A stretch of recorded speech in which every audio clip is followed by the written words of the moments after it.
One. What's happening, people? This is the anime action figure collectors trifecta, and this is your boy Bombastic Plastic. And at long last, you guys have asked for it. I've hinted at it. I actually wasn't sure that this was even going to happen, but a collab between me and BurstZG. Now, not only that, but we got a very familiar person here. We got Saiorus. Now, I'm supposed to be introducing myself right now, and I'm just winging it. But if you don't know me, I'm an anime, or not anime, but I'm an action figure reviewer on YouTube. Initially, it was supposed to be like everything Marvel Legends, or just whatever I was into. But uh, as it, the way it's been going is that it's been mostly Dragon Ball content that I've been covering because Marvel Legends has just been getting on my nerves, to say the least. And it's like you would think they would be getting better, but they're getting worse. Anyways, that is my short intro. Oh yeah, check out my channel. I have a lot of discussion videos, stuff that not many people are talking about. I'm always keeping you up to date on third-party news, much like my man BurstZG.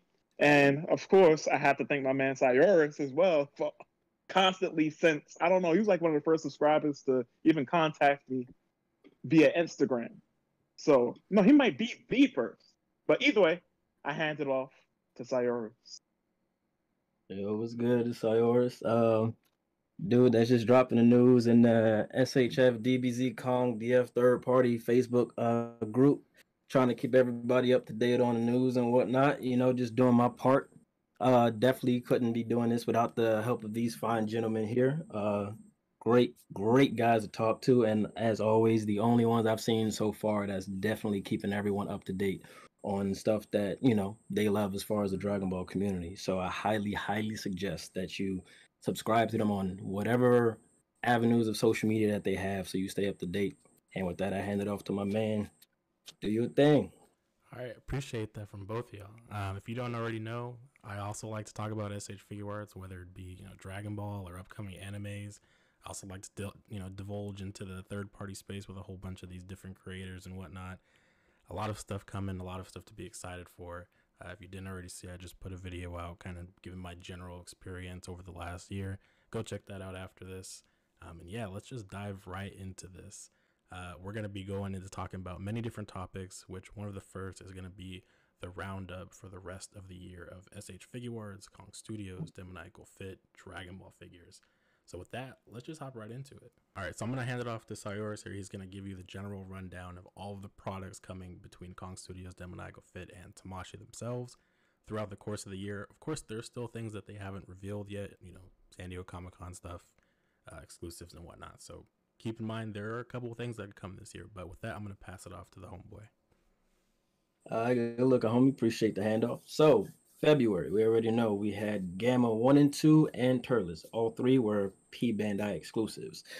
Now, keep that in mind, which will be a huge thing throughout everything that we talk about. When and where these figures are released. March, you had all the event exclusives. You had the Super Saiyan 2 Goku, Android 16, Shenron, and Majin Buu, Fat Buu. Those are all event exclusives last year at the cons, and they were event exclusives this year.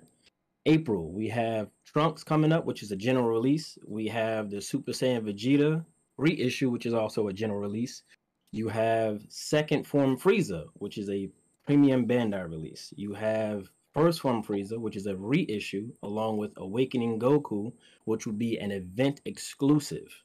Also, within that time frame of April and May, you have Demoniacal Fit. Well, Demoniacal Fit actually released their Vegeta, which is actually hitting stores now. Kong Studios, you have Xeno Super Saiyan 5 Goku Tablos, for those, don't bite my head off. You also have Super Saiyan 5 Goku Black. Those are reissues. And then you have the Evil Super Saiyan 6 Xeno Goku. And in there somewhere, Demoniacal Fit also plans to release their 3.0 Son Goku at some point. May, from s.h.figuarts, you have the Son Goku Effect Part Set, which is a general release. They will also be reissuing the Saiyan Rays on Earth Goku. You also have the Super Saiyan Blue reissue of Son Goku. And in between there, from May and June, Demoniacal Fit will also release their Future Gohan at some point. In June, you have the Dragon Ball Super Superhero Movie Pan, which is a premium Bandai release. And in between June and July, Kong Studio has said they'll plan to release their Super Saiyan 3 Super Saiyan 3 Blue Vegito, the Battle Damage one, Super Saiyan 3 Blue Goku Battle Damage, Super Saiyan 3 Vegito, Super Saiyan 3 Goku, and apparently there's also two more in which they have not yet shown us. They haven't revealed to the public at all. So who knows what they could be, but it's already been confirmed that they will be Super Saiyan 3 figures. So stay tuned for that. In July, we'll have the Super Saiyan. Oh, I'm sorry. You have the Dragon Ball Superheroes Broly, which is also a P Bandai release. August, you'll have Gohan Beast, which is a P Bandai release. In between August and September, you have the Kong Studios Super Saiyan 5 Goku. You have, which is the one that'll be accurate to the actual illustration of it. And then you'll also have the Super Saiyan 5 Evil Goku. Again, accurate to the illustration of it, but of course with their own little twist on it. September, you have Third Form Frieza, P Bandai exclusive. And then you also have Orange Piccolo, which is a P Bandai exclusive. And lastly, in November, which was just announced not too long ago, you have Android 19, which is also a P Bandai exclusive, releasing in November. That's a lot. Yeah. That's not even including the exclusives, which is crazy to me. Right. And I don't know if y'all mind letting me kick this off, but I have a lot of little comments for this list in its entirety. For sure. Oh, we could discuss this. We could discuss this because there's something that I also wanted to throw into that about the number of P Bandai releases for this year and in comparison to last year's. Yep. Okay. So first things first.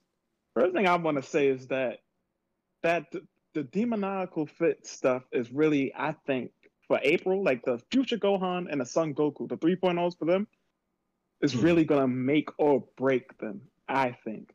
Now, I could be exaggerating a little bit, whether it's going to actually make or break them, but it's really, I think that could be their little life, that life preserver or life raft for them. Because if they actually drop them, people are going to be like, oh, and if they have decent QC, good QC, they'll be valid. Now, one thing I wanted to say is that, as you can see, the list isn't completely rounded out, right? Right. And so, with that being said, we still had some reveals that happened, what was that? Last year at NYCC, which I did attend. And that's, Chilai and Lemo. Yep. Chilai and Lemo, we don't know what they're supposed to come with. And before I continue with them, I want to jump back to Orange Piccolo. So when Orange Piccolo was revealed, or was it Gohan Beast? When you went on a premium Bandai website, one of those two, they had something where it was like 3 empty slots and it was like bonus content. Oh, yep. Special. I still don't really know what that means. It could be a bunch of like 3 separate figures. It could be extra accessories. It could be a whole lot of things. But I wanted to point that out because, me, Saiorus, BurstZG, we've discussed this before, and it could be figures. Assuming that it is figures, I've said this multiple times within our little chat.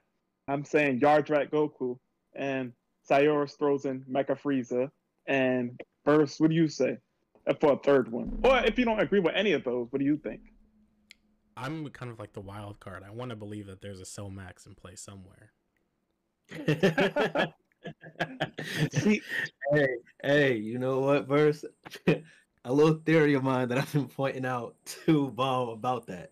And he didn't, at first he was like, nah. But then when I explained it to him, he was like, oh, that makes too much sense. So here was my thing, right? I'm going to be up front. I'm not a fan of Cell Max. That's just me. I feel that was extra lazy, but I digress. In terms of figures, business-wise, it makes sense because they already gave us Imperfect Cell, and we're moving into the Android Cell saga, right? So now you look at Cell Max. Cell Max is pretty much Imperfect Cell, well, second form Cell, just with wings and the tail, right or wrong. Right. So now you release Cell Max, you already have the mold for second form Cell. I mean, hey, Only you're a not wrong. You're not wrong. You know what I'm saying? Like only a small bit of retooling has to be done. Repaint, easy peasy.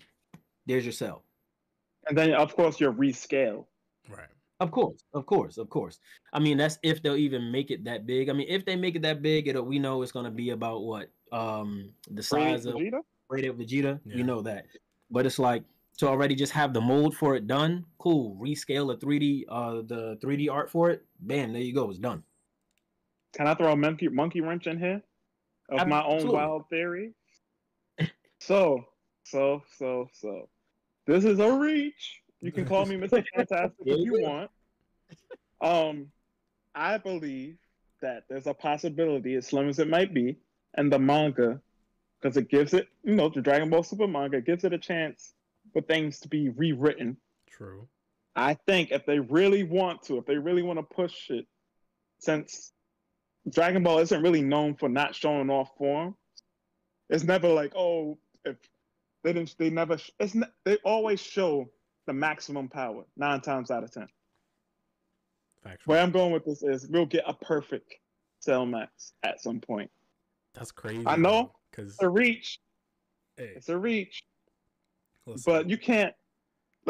If we just slightly diverge off of action figures just a little bit, if we look at Akira Toriyama's comments, had Cell Max been completed, and this is me paraphrasing, he would have been an entity that even full power Broly couldn't defeat.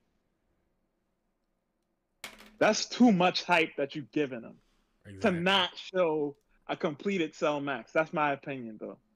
Now back to action figures. Nah, hold up, pause real quick. I want to hear what Burst was gonna say. I want to hear what he was gonna say. I mean, I was gonna agree pretty much because I mean, if you know Toyotaro, I mean, just looking at the history of the Dragon Ball Super manga, and I mean, this is the first time he's doing an actual movie adaptation because usually it's just either a novelization or they don't even do it in the manga. But like the fact that he's messing with it at all means he's probably going to take some different route in the story because he's already included Krillin in scenes that weren't in the movie, for example. So what's to say he's going to, maybe increase that fight a little bit more between Beast Gohan and Cell Max and kind of give a little bit extra there the story has to end the same way because it can't divulge too much, but, that's kind of where I could see it going to. So I agree. I mean, I agree with that.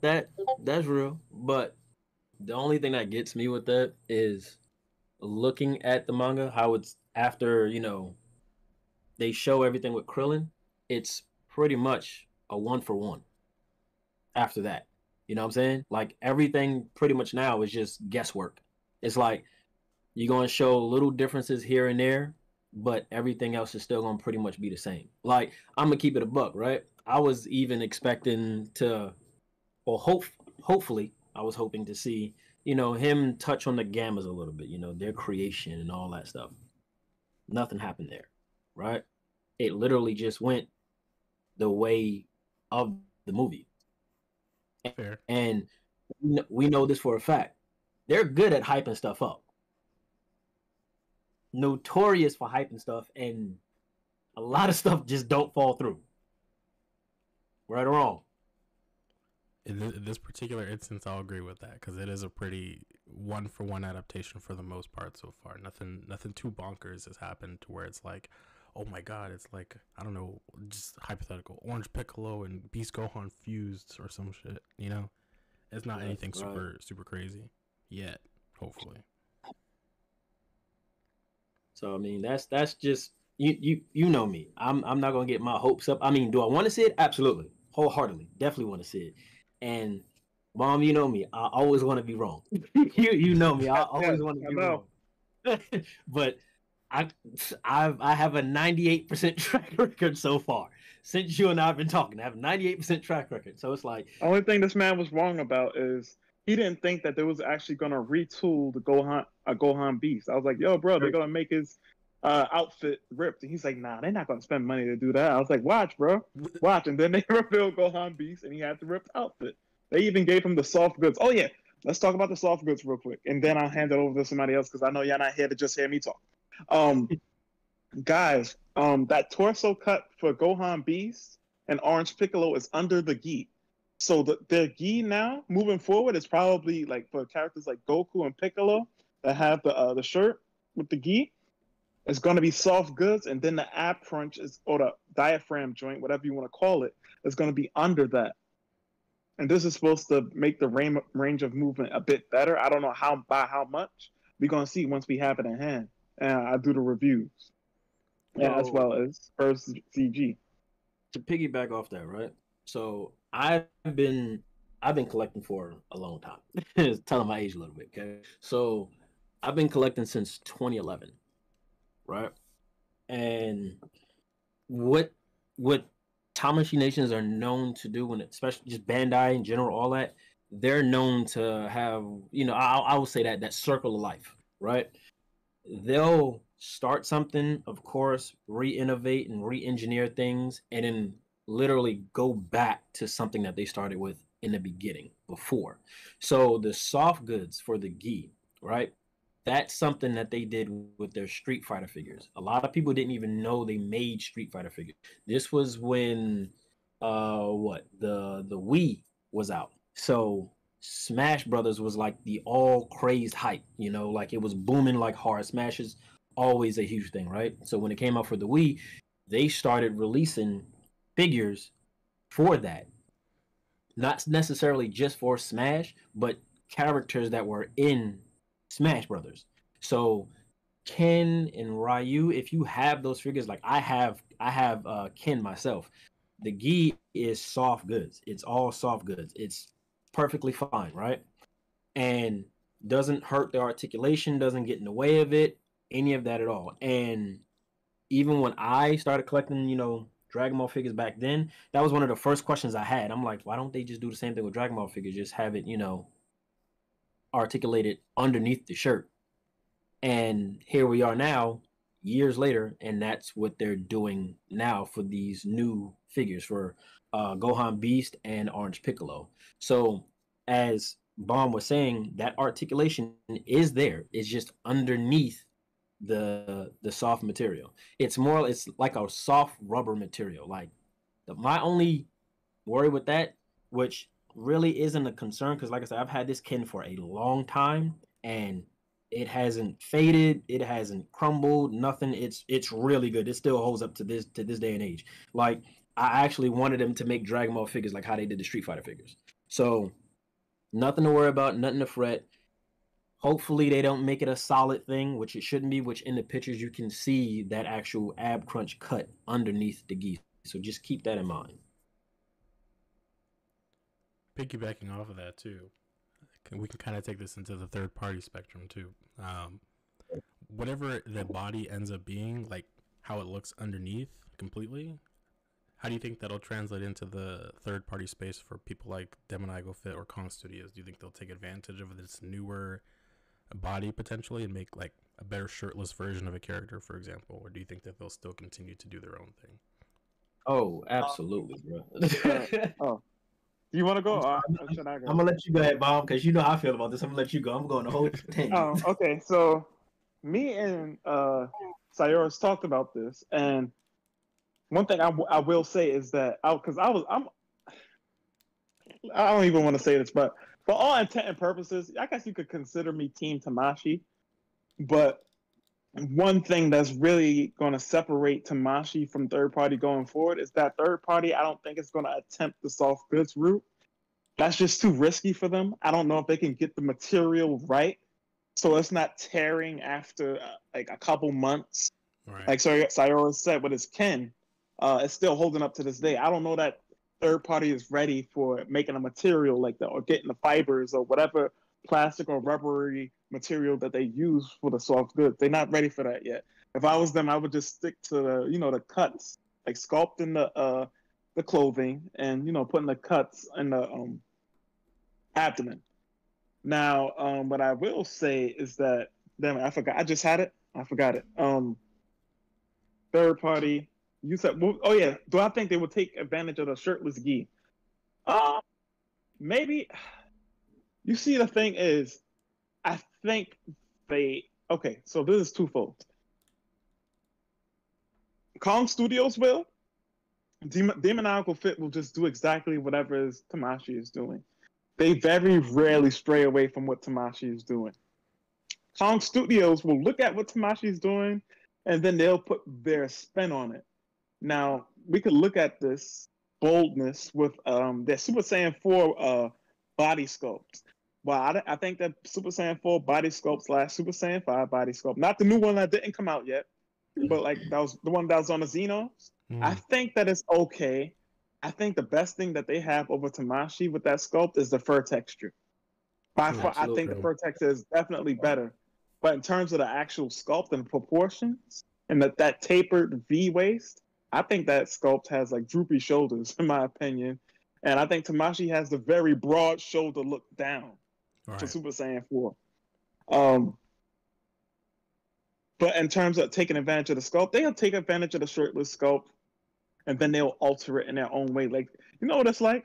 Copying somebody's homework, but changing some of the answers so it kind of don't look like you copied the homework. But at least they're putting the effort to even do that. I'll hand it off to Saiorus. I mean, yeah, I agree with that, but like, hey, I'm gonna be upfront. I'm looking forward to see third party go ham. Like I am looking forward to that because definitely when that body drops, you're gonna see some crazy stuff come out from third party. Like, especially thinking just realistically in terms of just Kong Studio, like that's going to be wild to see whatever they do with those bodies. Like, I wouldn't be surprised if Kong Studios decide to drop their own 10 at that point, because that would be lit. Because you see 10 and Chaozu, that 2-pack, you can't even find that anywhere really at all. And I agree with Bomb about the whole shoulders. Yes, drooped a bit and everything. That torso, like the aesthetic of it, amazing, right? But the articulation, not so great. That's just keeping it real. That's just keeping it real. Like, I love the way they look, but they definitely need to work on the articulation of some of their stuff. Like, can't deny it at all. You know, but that fur texture, absolutely. I love theirs way better than Tamashii's. Like Tamashii Nation, their Super Saiyan 4 all-time favorite transformation. I don't care what anyone says, it's the best. That's just me. But the fur texture is just, it's lackluster to me. You know, it's like soft. You don't. They didn't. Yeah, go you know, in like it's supposed to. Yeah, like it's just there. It's like, all right, man, this is a whole furry dude. Like my man, like slick as I don't know what. He came out the factory with the baby on. All right, cool. Right. You know, but I'm just like, yo. But then you get Kongs in hand, you're like, yo, that okay. I get what you're going for. Like, you literally, the aesthetic of it down to the feel of it makes sense. That's how it should be, right? But again, just that articulation is not there. Now, like how he was saying, they're going to see that and put their own spin on it. That's going to be wild, because think about how many characters they could do with just that off the cuff.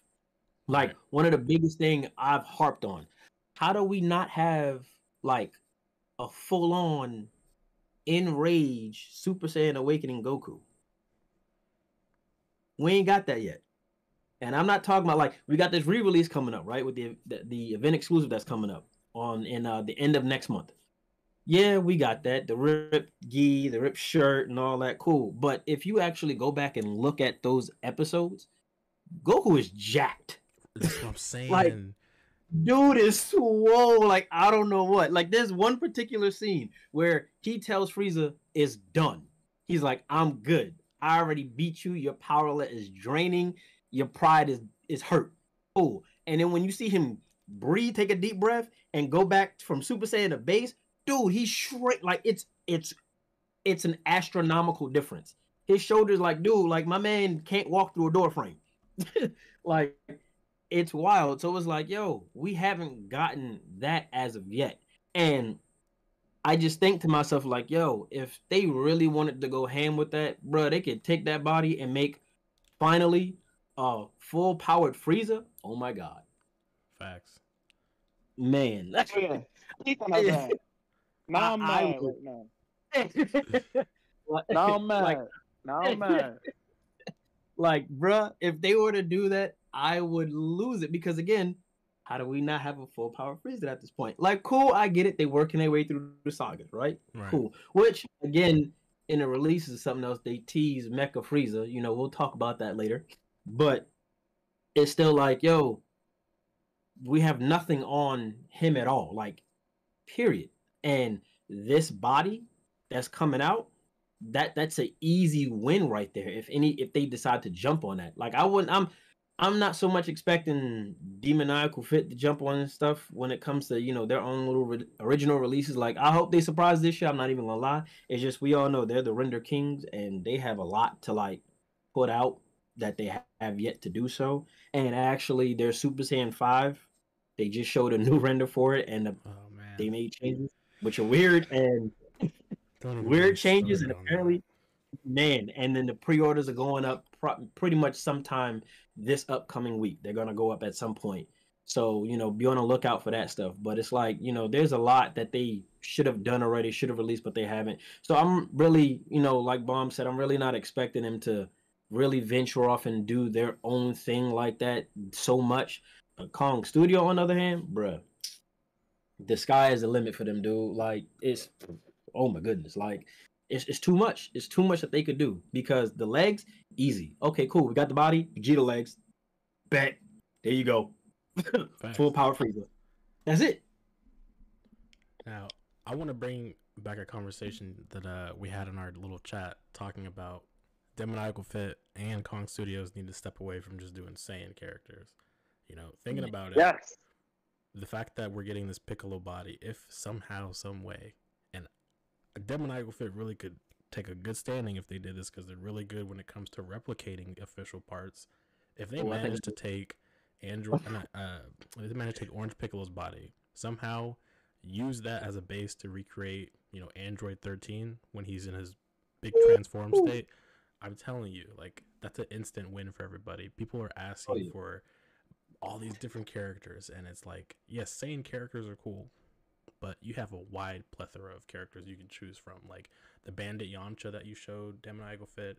There's so many Dragon Ball fans that are like crying for that right now because Tamashi's not interested in doing Dragon Ball at the moment. You're like their last hope for any kind of Dragon Ball figure. So it's like there's a whole bunch of options, and I think we gotta try to see if they will step away from that. But I doubt it. But they should consider trying to get into other things that are not just Goku, Vegeta, and I mean at this point I guess Broly, since he's gonna be potentially coming out via Kong, studios. Oh yeah. And Vegeta. Oh, true. So one thing I want to say, piggybacking off of that, is, as much as people say the third party can compete with Tamashii, one thing I don't think third party is ready for is when Tamashii does their villains. Tamashii knocks their villains out the park. It's I don't want to say there's no competition, but it's almost no competition. You're wrong. There isn't. When Tamashii does villains, Final Form Cooler, incredible figure. Arguably the best figure arts. I would say you could throw Super Boo in there. But when they do their villains, they knock these things out the park. So it's the third party is going to be like a nice secondary option. But let's say when Tamashii finally does Super Android 13, like every villain, I pretty much expect to be incredible.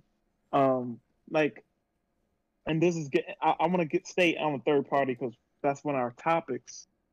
But as far as like Kong taking like the Orange Piccolo sculpt and reworking it to be like Super Android 13 as in your example, I think that could definitely work. Of course, I think the shoulders are definitely going to have to be exaggerated a bit more because his shoulders were ridiculous in that movie.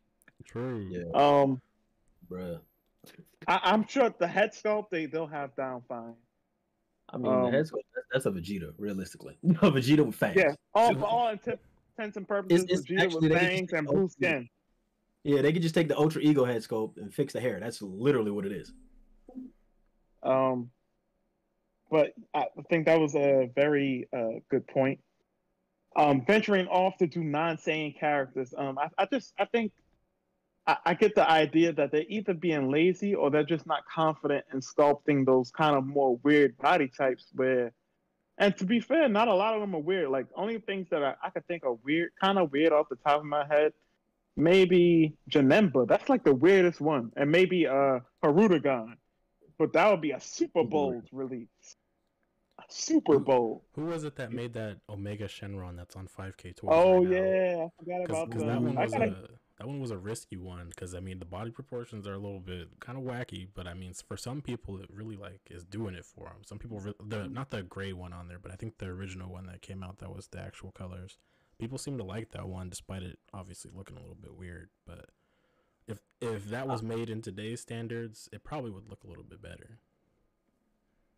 I mean, my take on it, I'm realistically, right, just looking at it from a collector standpoint, right? Getting that Omega Shenron then was just, you was just happy to have one because nobody else was doing one, right? True. It was just like, bet somebody did it. Finally, you know, we're getting something else other than the Saiyans, like Bob was saying. You're like, all right, cool. So it's like, I'm glad to get another figure that's from the Dragon Ball line that's not another Saiyan. Somebody else did a villain, finally. Main villain that was like powerhouse. Bet. But now, you know, like you said, if you look at it now, if that same figure was to release right now, a lot of people would be like, what is that? Looking at the sculpt work of stuff now, people are like, nah, that ain't it, Chief.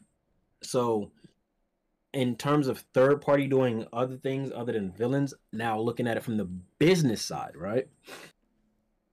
I don't think they're more so looking at it as, okay, it's too risky to do. It's more so like two things: money and how many they would have to make. True. So if you look at it, right, and you know they pay attention to all this stuff. There's a huge thing that people need to keep in mind. And somebody actually said this on Instagram under 5K Toys on their page. And this is the truth. When it comes to manufacturing these figures, right? Third party, they don't have head of the line like that, like somebody as big as Tamashii Nations. Right. They get put on that back burner. This is a fact, you know, like this is like legit. This is from me knowing people that actually get stuff made. So it's like, yo, they pretty much have to put in their bid for what they want made and put in their money for the amount that they need made. This stuff is literally made to order. So think about it. They know, you know, Goku, Vegeta, or whatever, people could yell to the high heavens and all this and that, you know, oh, give us something else, give us something else. But they know in terms of Saiyans, they're going to sell. Now, when it comes to villains, what does everybody want? They want a villain to go with their heroes, right? Yep. So now think about how many more you have to make. Because if you look at all the villains that they've put out, they always sold out. It was never, you know, oh, you know, wait to, you know, deadline. That's it. No, their villains sold out. Like they were done. So it's like knowing that, okay, we're going to have a vast output for this particular character. Ooh, do we have enough for that? Will we be able to support that? And it's like kind of like looking at it as playing that safe route. It's like, all right, let me not count my chickens before my eggs hatch. Because imagine if any third party, like great example, right? We all know this. If and when Demoniacal Fit, that Ultimate Atrocious, aka Timebreaker Goku Black, ever goes up for pre-order, dog, how long y'all think that's gonna last? Shoot, Not very long at all. By the end of the day, that could be sold out on most websites. Exactly, like that would be gone. And like just how you were saying, right? They could do Android 13. Me and Mom joked about this. He planted the seed in my head, and I'm mad. And the man made me buy 2 because I'm gonna try to get this done. Character, you know, I've only seen mentioned by myself and like maybe 2 other people on the Facebook page. What if they took that orange Piccolo and made it into full power Garlic Jr.? Garlic, you know what's crazy about that? I don't know. I don't know where I'm seeing people have this Garlic Jr. love, bro. I'm seeing comments about this dude, and I'm like, I didn't know that there were Garlic Jr. fans like that, but I can see it. You know, I can see it. You know what it is? You know what it is? Say again? I spoke it into existence. I'm claiming Yeah, that. you did. You did. You did. You know what it is? It goes back to what I was saying. People want those villains to go with their heroes. Everybody got a plethora of heroes, right? There's only but so many villains that you have, though. So it's like, okay, you look at those obscure villains that no one has really put out. Oh, okay, cool. A Garlic Jr. First off, you look at fact. All of Tamashii Nation's villains that are big, they're all immaculate. Fact. Like they have little to no QC issues, and their paintwork is on point. Fading, all that. It's like, how come y'all don't do this for everything? But that's just about like all of their big villains. Cooler, Zarbon, who else? Who else? Nappa. Like they're like, yo, you're like, yo, like these like Piccolo Daimon, you're like, yo, these are on point. Like, word, okay, cool. But at the same time, you look, a lot of these are P Bandai exclusives. So you look Wait, at that. you want to get into that real quick? What? What qualifies to be a premium Bandai exclusive, or do you want to save that for later? I think mean, we can save that for later because I think we still need to get to how to stay up to date on third party figs too. Yes. Yes. Okay. Which I think we'll get into in this next point after Saiorus is done. Okay. Yeah. So it's like you really like look at that stuff, and which people don't realize, like even them limiting it to a P Bandai exclusive, that actually brings down the numbers of how many they actually have to make when they issue it around the world. Now you talking about third party, yo, that's gonna be a huge number when you talking about making villains. That's not exclusive to nothing. It's like, oh, 5K, cool. Do you deliver here? That's all anybody want to know at that point. True. You know what I'm saying? Express, because exactly. So it's just that's just my take on it. That's why I think, they don't jump full on into the villains and stuff like that, because they know that they would have to produce a vast number of those just to be able to meet demand. Like I don't think they would be able to meet that kind of demand with the limited resources that they have. It's gonna make you wonder though how many Brolys in total that they're gonna have available, because that's a big fig for one, and it's probably gonna range around what, $70 at most, maybe 75. Yeah. And I can't imagine that they're gonna be making like 300 units of that thing.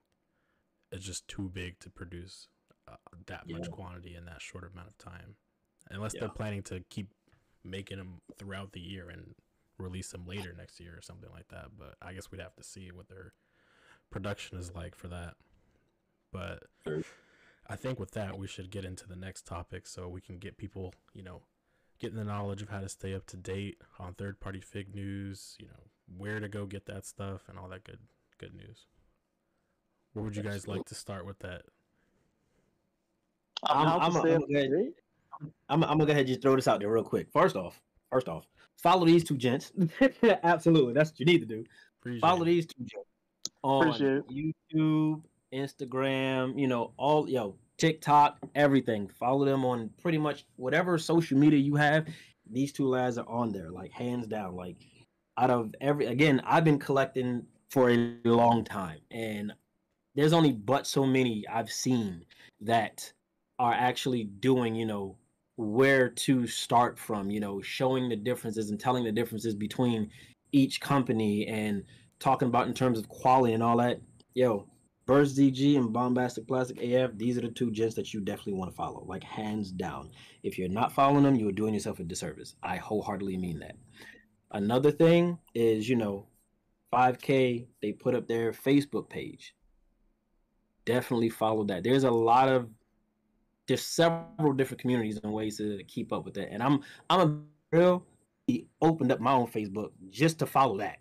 But if you have Instagram, there's a lot. Like, first off, if you like to collect and you see all of these things, add those profiles to your favorites. A lot of people don't do that. Add that to your favorites.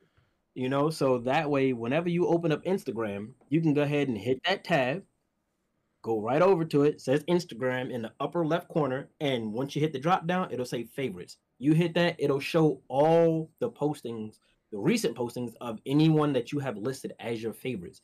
That way you can never miss anything that's dropped on Instagram. Same thing with Twitter. You know, a lot of these guys, the only ones I haven't seen have a Twitter is what, 5K? 5K don't have Twitter, I don't think. Yeah, I don't think But so. yeah, but like Demoniacal Fit, aka Possessed Horse, they got a Twitter, they have a Facebook. Kong Studio, they don't have any of that stuff. All their stuff is done through 5K Toys and other means, which we gotta we'll get into that. But like their Weibo and stuff like that, like it's a lot of stuff. You back challenge you got to go to see all that stuff. Yeah, but we're still trying to get access to other places that have some hopefully big surprises for us, because there are photos coming out that are pretty shocking. But yes, sir. We'll talk about that later when we figure out more of what's going on there. Big facts, big facts.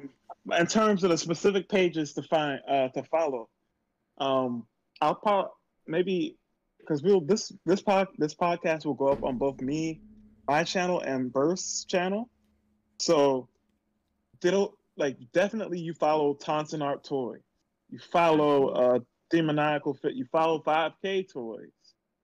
Who else? Fairy Tale Custom, Omni-May Store, Omni-May Store, Boy Arena, Fang Customs.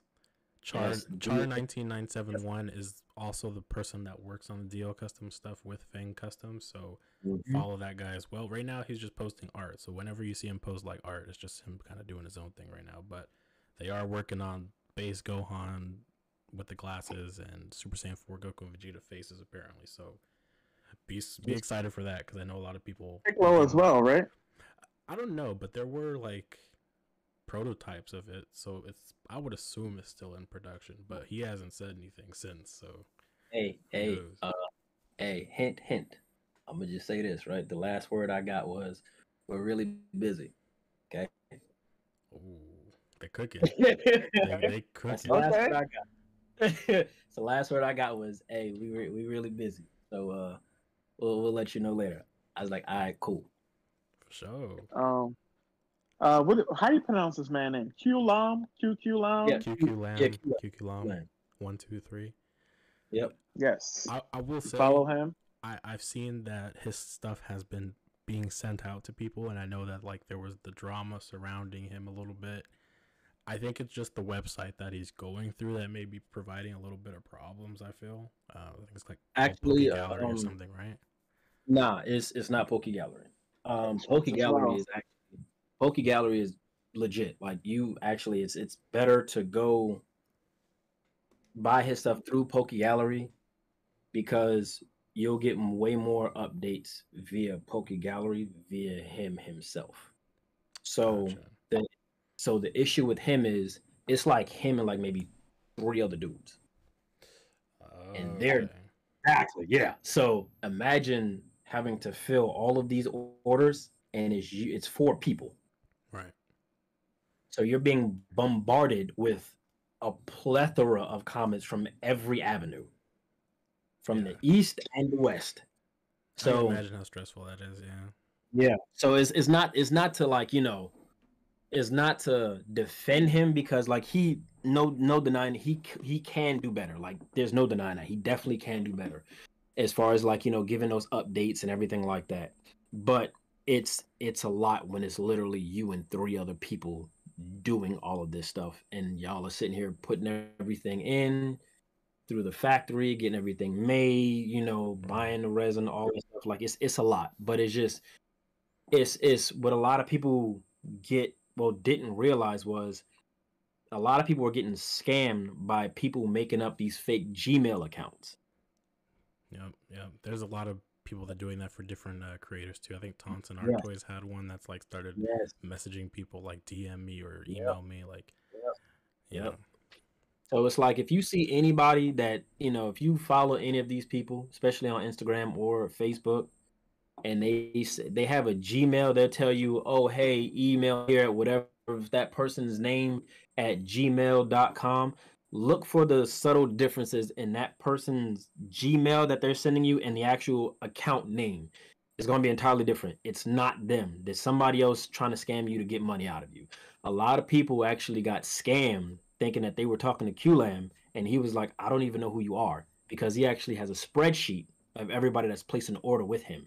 Right. So when people were like, oh, I ordered this, he's like, I don't even know who you are. This is my first time speaking to you.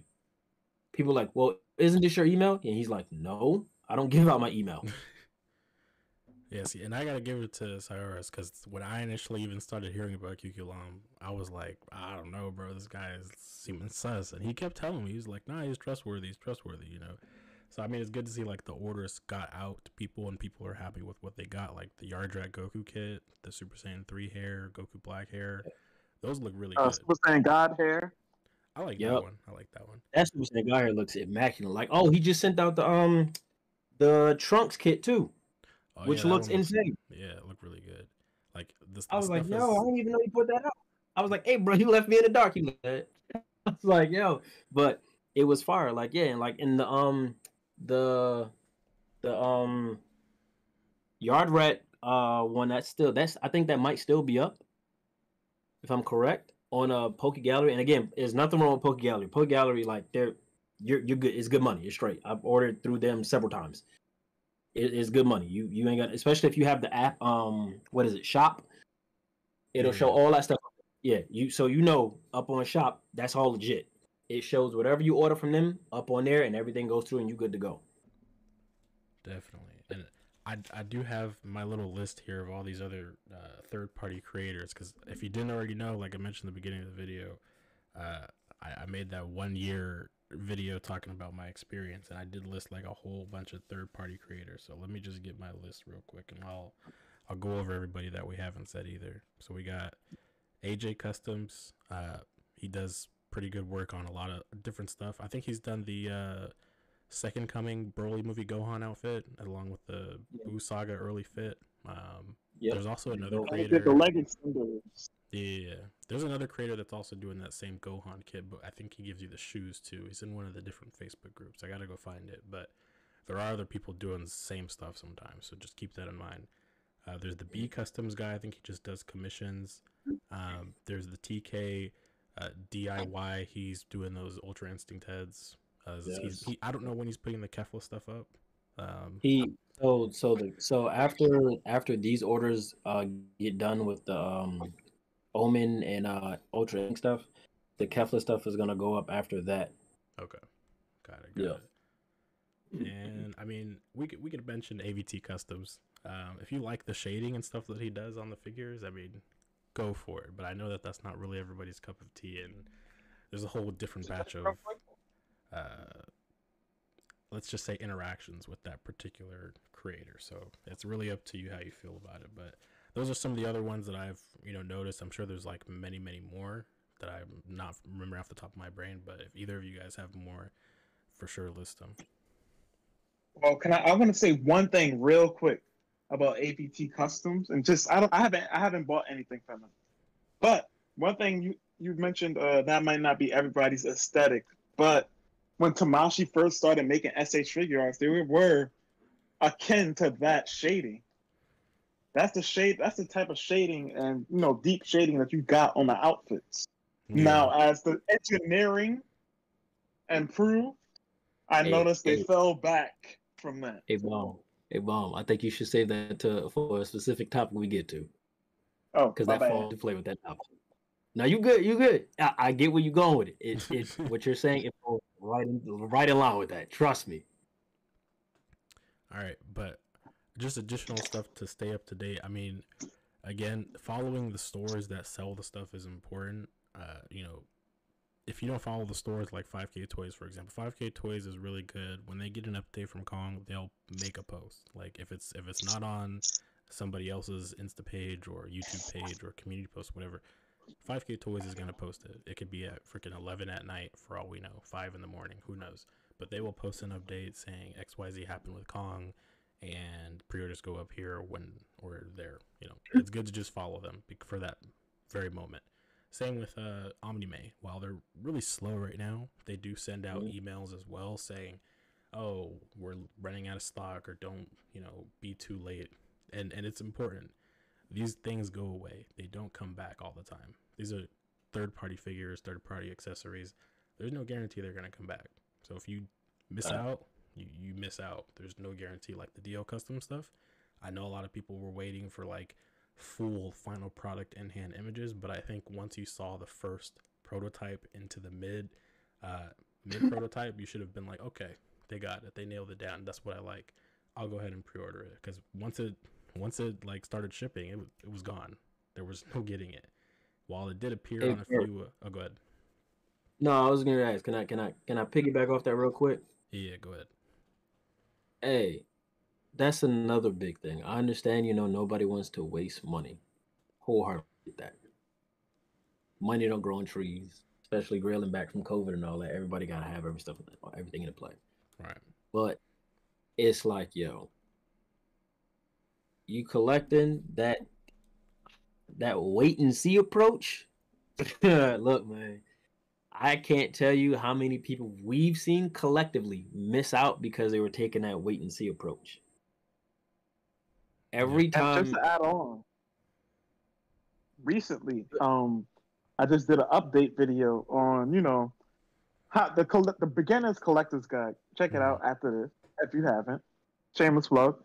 But it was one with those update pictures of the prototypes for the Super Saiyan Blue 3 Vegito, Super Saiyan 3 Vegito, Super Saiyan Blue 3 Goku, etc. Oh, yep. Yes. We got the prototype, like Kong has finally shown off those prototypes, and people was like, oh, wait, hold up. I didn't know that the hair was going to be able to move like that. In fact, one thing I give them credit for is that they got, I was paying attention to how their fingers was positioned. Like, are they holding up the back of the hair? Same here. But I did see one or two pictures where the hair was staying on its own and they weren't holding the head up. Yeah. So one of the guys, like one of my people on my channel, he was like, damn, I wish I had pre-ordered now. And that's unfortunate because there's no guarantee that there'll be a second run. Now, there is a little sliver of hope for you guys. And that's the fact that when they do get the shipments in, they'll probably have a little extra stock. But who knows how long that's gonna last? You're gonna have to constantly refreshing the site. Yep. In order to get that. And if you don't already know, I mean, just using the last pre-orders or regular orders that have gone up, the Super Saiyan 5 Goku reissue, that was a full price pre-order, and some of the other items, but those things sold out like within either the day or within 30 minutes. I know Super Saiyan 5 Rose sold out in 30 minutes because I was watching it. So you got to be really quick with this stuff because Kong is more popular than they used to be last year. And their popularity is, in my opinion, surging a little bit more than Demoniacal Fit because they're being more consistent. And while they're gonna have quality control issues, that's unavoidable. There's no such thing as a perfect release, right? They're gonna have some bad batches in their products, and I know that's scary for most people, but it's like it's gonna happen.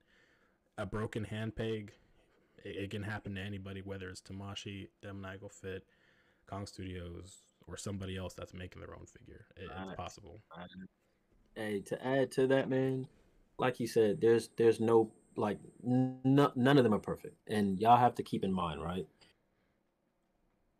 At any point, something can go wrong with these figures. At any point. Like, I literally watched somebody review Turles straight out of the packaging. Like, literally, just got it, did his review.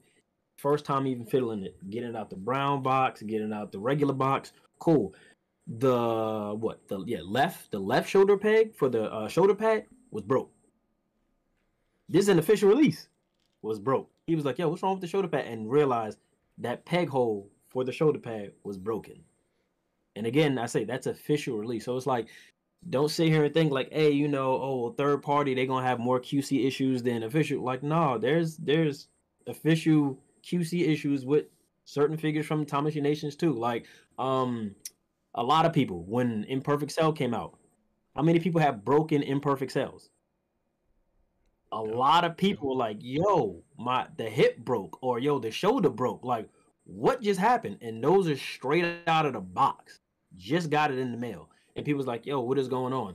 Same thing with Demoniacal Fit. A lot of people tell you a lot of their joints are too tight. I done seen people figures snap in half at the ball joint, like shoulders snap off, like the whole nine. So it's like it's not just limited to just one. Like that's never the case.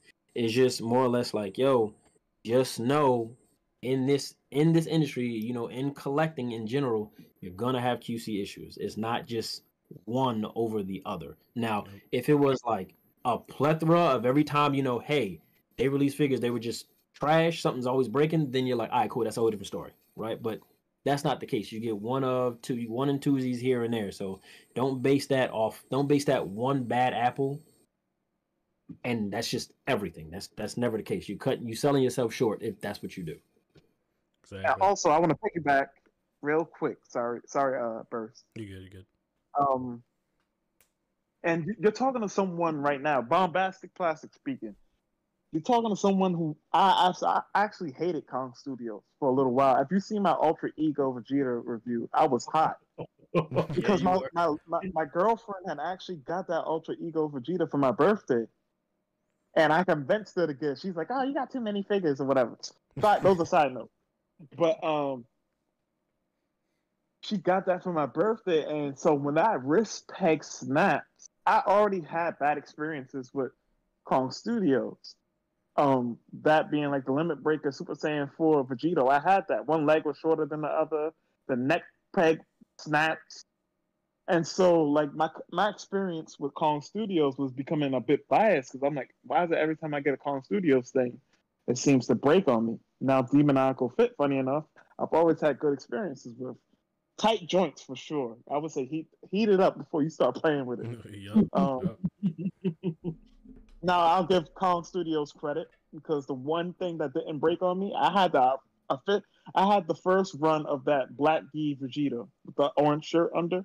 I had that first run of that. That's the only thing that has not broken on me, and I have to give him credit for that. But I will say I was developing a bias towards it because I was like, yo, Kong Studios is like it's the hurt that you feel in your heart. Now I brought that up to say, you know, some of us can have a particularly bad experience with a certain company, and it's just, you know, it's just a roll of the dice. It's a real bad stroke of luck because I remember I saw one comment where they tagged 5K Toys and it was like, oh, Kong Studios is so much better quality than Tamashii, and I was looking at them like, oh, let me get some of that. What you smoking? Because Right. because I was like, I haven't had that experience. In fact, Tamashii, so far, my experience has been good to me, very good to me. Now that can always change. I can always have that stroke of luck where it's like, damn, why me? And of course, you know, we work hard for our money. Yep. Like sometimes I'll borrow figures for reviews. If you guys didn't know that already, but I'll borrow a figure for a review. So that's even more nerve wracking for me. Because it's not my figure and I'm reviewing it, and I was like, let me turn this the slightest bit that I can without, Right. you know, I don't want anything to break on me. Like I Exactly. remember, okay, side note, I was supposed to have a Black Panther figure review on my channel. My friend came over to help me build a PC, and he wanted I had borrowed his Black Panther, Rebel Tech. You know, my man he unboxed his figure for the first time. I didn't even take it out the box. He let me borrow it. My man leg fell off. I was like, oh. Jeez. Now, he sent it back. He sent it back. Oh, something broke. It was like I think it was his leg. He sent it back to Big Bad, and they gave him a better copy. But you know, it's just really unfortunate. Now, as Saiorus said, when it's like a consistent thing, now when something becomes a pattern, now you want to fight because Mafex had that issue earlier on, but they plastic quality got way better. So, I'll pass it on to Burst. I mean, hey, I agree with what was already being said, but to kind of get ready to close out this particular topic, you know, I do want to throw in there that there are, again, AliExpress stores that sell these third-party customs. For one example, I think I've seen one store that is still selling the DL Customs Ultimate and SSJ heads. There's probably like 2 left in stock for each or something like that. If you can find things like that on AliExpress, I mean, you got to read reviews and see the ratings and all that stuff on the pages to really make an informed decision. But you can also buy stuff from there. And I mean, for example, the Demoniacal Fit s.h.j. Vegeta that was recently released in China, I think already. You can find it for like $30 or $40, whereas on 5K Toys it's like what, 50 or something like that. So sometimes you can get a better deal. $30.99. Yep. And that saves you money. So just keep that in mind. Like AliExpress is not always bad. You might save yourself a few bucks. Saying that because I myself have seen some cool stuff that look like it could be on on AliExpress, and I'm like, damn, I hear the memes about AliExpress. I don't know if I should be ordering from here. Is it going to disintegrate in my hand as soon as I get out the box? I got y'all on that one. I got y'all. I will say, like, the store I've heard like is good, like I can say is a real store, is the Hobby Model Store or Model Hobby Store. It's one of those two, or both of them. I think they're different stores, but those two are the ones that are good. I think it's also a matter, of course, we're reading the reviews, because that always helps. People going to be honest because they don't want to waste their money. So reading a review can definitely always help. If I got something out the box and it fell apart on me, man, I'm being okay. I'm gonna try to keep it simple, but yeah, I'm gonna be livid. With that, do you guys want to get into the next topic here?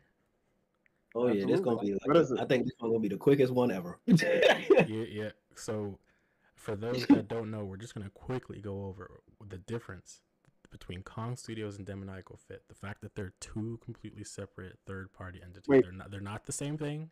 They don't sell the same things. I mean, Demoniacal Fit maybe right now is, but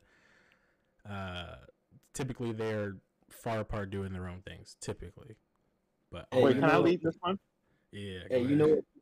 We could actually combine these two topics into one. These next two topics, like, because they all fit the same thing. Let me announce that then too, since we'll combine it. 5K Toys is not Kong Studio. They are a social entity to give you information, but they are not like the developers, the manufacturers. They're just people to give you the information and sell you the product. Facts. But I know Bombastic wanted to take the lead on this one, so I'll let him go. Yeah. The reason why I wanted to take the lead on this one is because when I first started to get into third party, because I had always seen little rumblings of Demoniacal Fit, and at that time I only knew about Demoniacal Fit. I was like, oh, they gotta like the bootleg. Like in my head, I'm gonna take y'all back a little bit. I'm like, yo, damn, the bootlegs got good from when I was a kid. Shit. Right. Oh, damn it, I'm not supposed to curse. But bootlegs done got good. And then I started to look at their page, and I'm like, yo, they got some cool stuff coming out. Super Saiyan 4 Goku. And then before I knew it, I remember one time my friend says that I ordered first, but I feel like he ordered first, and that's what made me trust him. But he ordered a Super Saiyan 4 Vegito, and his had brown hair, and then he took a picture of it when he finally got it. Now I ordered a Super Saiyan 4 Vegito, but mine had black hair, and I was like, my Super Saiyan 4 definitely looks different than yours. And so what confused me is that they both released the same figure at the same time. Now, Kong released theirs first. And just as even up to this day, what does Demoniacal do? They copy. And sometimes they'll even put it in the name of the figure, which I think Saiorus mentioned to me one time. So it can be, I can see why some people could confuse it. Because they both released a Super Saiyan 4 Vegito, and I'm like, oh, I think I like that. Like, I wanted the brown hair version, but the black hair version ain't too bad.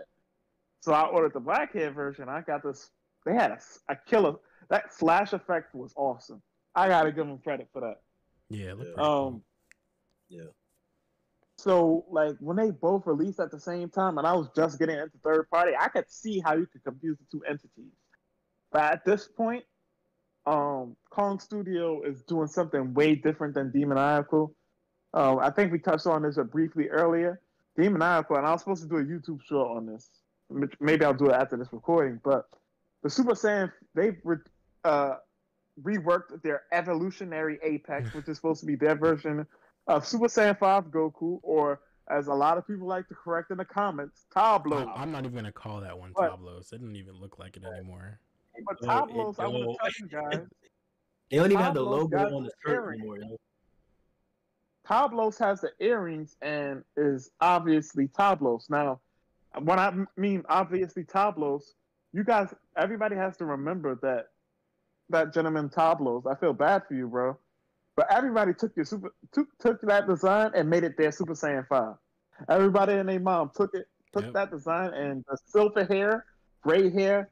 became the definitive Super Saiyan 5 in the fan Yep. fiction realm. At least until Dragon Ball Heroes finally decides to put forward their own Super Saiyan 5 at some point in the future, or if it's a And rebuild form heroes at this in the point, official you got canon. Who knows? Oh, say what you're saying. I said you can't even say Super Saiyan 5 at this point. You already got it with Gohan, Beast, and Ultra Instinct. Kind of true. Well, yeah, they both have the gray. They both have different tones of that same form. So whatever, if you want to do it in gray, okay, that's Gohan Beast. If you want a more kind of silver, closer to white aesthetic, that's Ultra Instinct. So Yep. yeah, these penultimate forms having the silver hair is even I would say a homage to the obviously Super Saiyan 5 that's been rampant in the fandom. Now I don't want to take us too far off topic. I wanted to say all that to say because Demoniacal Fit copies Kong Studio. Like I didn't even know that Kong Studio made their Whiskey Goku from Revival F. I didn't Yep. know that. I thought it That was was just conversation we had. Demoniacal. But They anybody made. want to take it from there? I got that. I'll take it from that one. Like, cause they made two, which a lot of people don't know about. They made two. The first one that they made had like a reddish skin tone, like the original artwork for Tablos. And everybody was like, "Yo, why is Goku's skin red? Like, my man is not Native American. Why does he have red skin like that? What are we doing?" So it was like, "Yo," they was like, "Yo, they need to work on their coloring, their painting. Like, what are they doing?" So, which a lot of people don't know, this is what Bond was talking about them putting stuff like that in their name. When Demoniacal Fit put out their Whiskey Goku, they put theirs out after Kong Studio. The reason why the name of their Whiskey Goku is Counterattacking K, what do you think the K stands for? Oh, that's crazy. That actually never clicked for me right now until just Yeah. now. That like I was like counterattacking K. I was like, and this is way back then. I'm like counterattacking K, and I was like, because I never got the first Whiskey Goku that Kong Studios released. I saw it though, but I was like, nah, I'm good. I'm not gonna get that. I was like, I don't like that's too much red for me. Like I'm good. But then I was like counterattacking K. I was like, wait. Oh, I was like, y'all grimy. I was like, y'all just y'all throwing little slick shots out there. Okay. And that's when I was like, oh, okay. Got it. Because same, when I first started getting third party, I was like, yo, are these the same? I was like, hold on, let me look at this. Kong Studio Demoniacal Fit. Oh, okay, these are two different people. All right, cool. Got it. I understand. So that was a straight shot at Kong Studio, them saying counterattacking K. It was counterattacking Kong Studios, pretty much saying we can make this better than you. And at that point in time, absolutely, they had that hands down. Their Whiskey Goku is dope. Like I'm not even going front. In certain aspects, it's better than the official, especially the hair sculpt. Way No, it better than the definitely is. Oh yeah, Now, like to be the fair, the official is like a official was only 1.0. on the 1.0. Yeah. Oh yeah. Oh yeah. So it's like, yo, so it was like, all right, cool. It was like, yo, that's pretty dope. But that's what that is. They pretty much did that to throw a shot at Kong Studio. But over the years, Kong has been getting better, with their sculpting and everything else, quality control, all that stuff. So Kong Studios and Demoniacal Fit, they're two completely separate entities. And 5K Toys is not Kong Studios, like at all. Like both Demoniacal Fit and Kong Studio, they're over in Asia.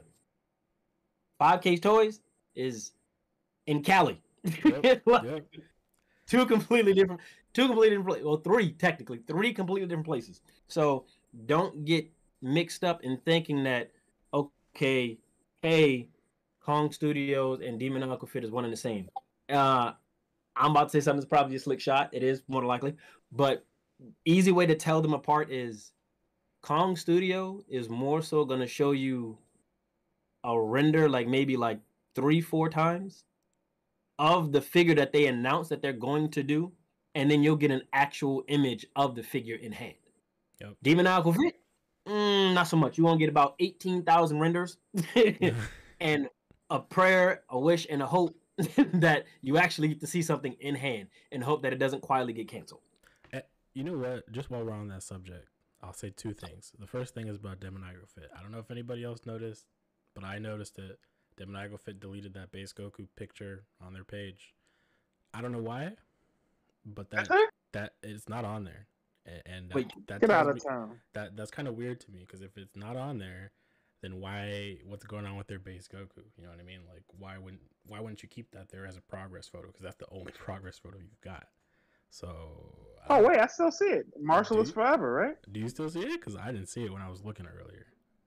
On their Instagram? Yeah, on their Instagram. I'm on the possessed. Maybe we're talking about two different things, but on the possessed horse page, I still see Martial is forever, which is their 3.0 base Goku.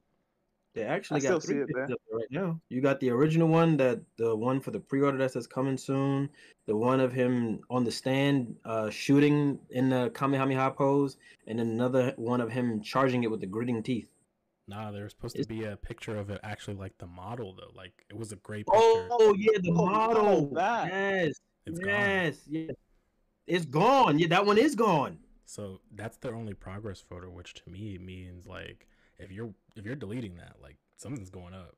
Yeah, that one is gone. Yeah, he's right. That one is gone. And if you notice, like we were in that Discord server earlier, but they kind of flew over their heads because they don't always talk about third-party stuff like as if it's important. But I think for the people that have it pre-ordered, like that should be a signal. Like maybe you should get out for now and just wait until it actually has like a full, prototype available for you to look at. Because the fact that they deleted that, and I don't see it on any other socials that regular U.S. consumers would want to look at, they're gonna be like, well, what's going on? They're looking for news and trying to figure out like why is there no update.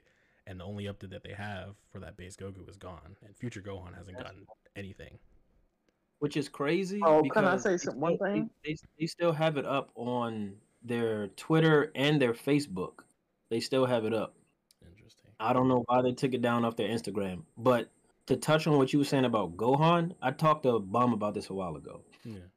In all honesty, their Gohan, right? Pretty much, once the Goku is done, Gohan is pretty much done. It's literally the same body with subtle differences. You know what I'm saying? Like, realistically, you'll have, okay, one of the arms is going to be gone. You got to do sleeve. Okay, the head sculpt, of course, that's going to be completely different. Everything else, though, when you realistically look at it, it's pretty much the same. Like, you'll give him the belt with the tassels, and you're just going to be changing the paint for the boots, realistically. So, I mean, if and when, if it's not canceled, they ever do show off the actual their 3.0 Goku, once that's done, you already know their Future Gohan is done. Like, at that point, all you waiting is to see is just the head. Because, again, it's just going to be subtle changes. It's the same body. So, that's how I'm looking at it. If and when they ever showed the Goku, you're like, all right, cool, that's done. All right, Gohan, he following soon after. Like, you're just giving me a different head and some different accessories. I guess my concern there is that, like, I know I'm kind of like pitting them against each other, but Kong Studios revealed not one, but 4 variants of the same, type of figure 3.0, and they've already gotten like their prototype available for you to see. And I mean, they've revealed they had announced their first render back in December, late December, and so by that point, January, they were still working on the render. They showed us the first one, which was the Super Saiyan 3 Goku, and literally like 2 weeks later, that's when Demoniacal Fit announces that they're doing their own 3.0. So it's like the timeline is not matching here. Like, if Kong Studios could get theirs ready, and they're working on many other figures at the same time, doing reissues of the Vegito, the Super Saiyan Blue, not Super Saiyan Blue, the Super Saiyan Ultra Ego Vegeta, and the shirtless one and whatnot. They're doing a lot of things at the same time. So the fact that they can get that figure out for a prototype to show on their socials and whatnot, and Demoniacal Fit has nothing. It's just like, what are you guys doing? Yeah. You guys haven't Well, they haven't even announced the Super Saiyan Blue Kaioken reissue yet that they said that they were gonna do, which is, I mean, another reissue, but they haven't announced it yet. It's supposed to be out in March. One thing, I don't know who I was talking to. Maybe it was one of you two. But didn't one of you suggest or say that you heard that they're having factory issues? Oh yeah, so it's a rumor I heard that apparently like I think they don't have the same type of thing. What is it? They have to get permission or whatever if the figure is worth making or something. But to me, that doesn't sound right because it's like if that was the case, then I think that they would have done like Broly a long time ago. Because if you look on the Weeaboo page, the Baidu page, 5K Toys, and the replies and Possessed Horse pages, everybody's saying Broly, Broly, Broly, Broly, Broly. Like that just screams money right there. So it's like I don't know if it's a person telling them that they can't do it. It's got to be something else. The only thing I could say to that, right, if there's any validity to that, of course, y'all keep in mind this is us speculating this at this point, off of what we heard.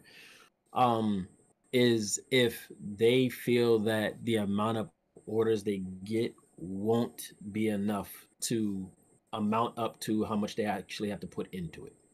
That's the only thing that I can take into that. At that point, they're biting the bullet and they're eating the cost.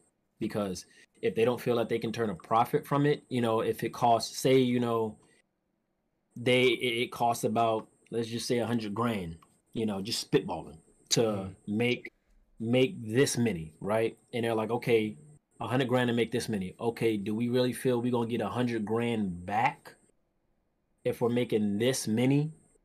Do we really feel like we're gonna get $100,000 back selling these for at least what, $70 to $80 a pop? Do we really feel that way?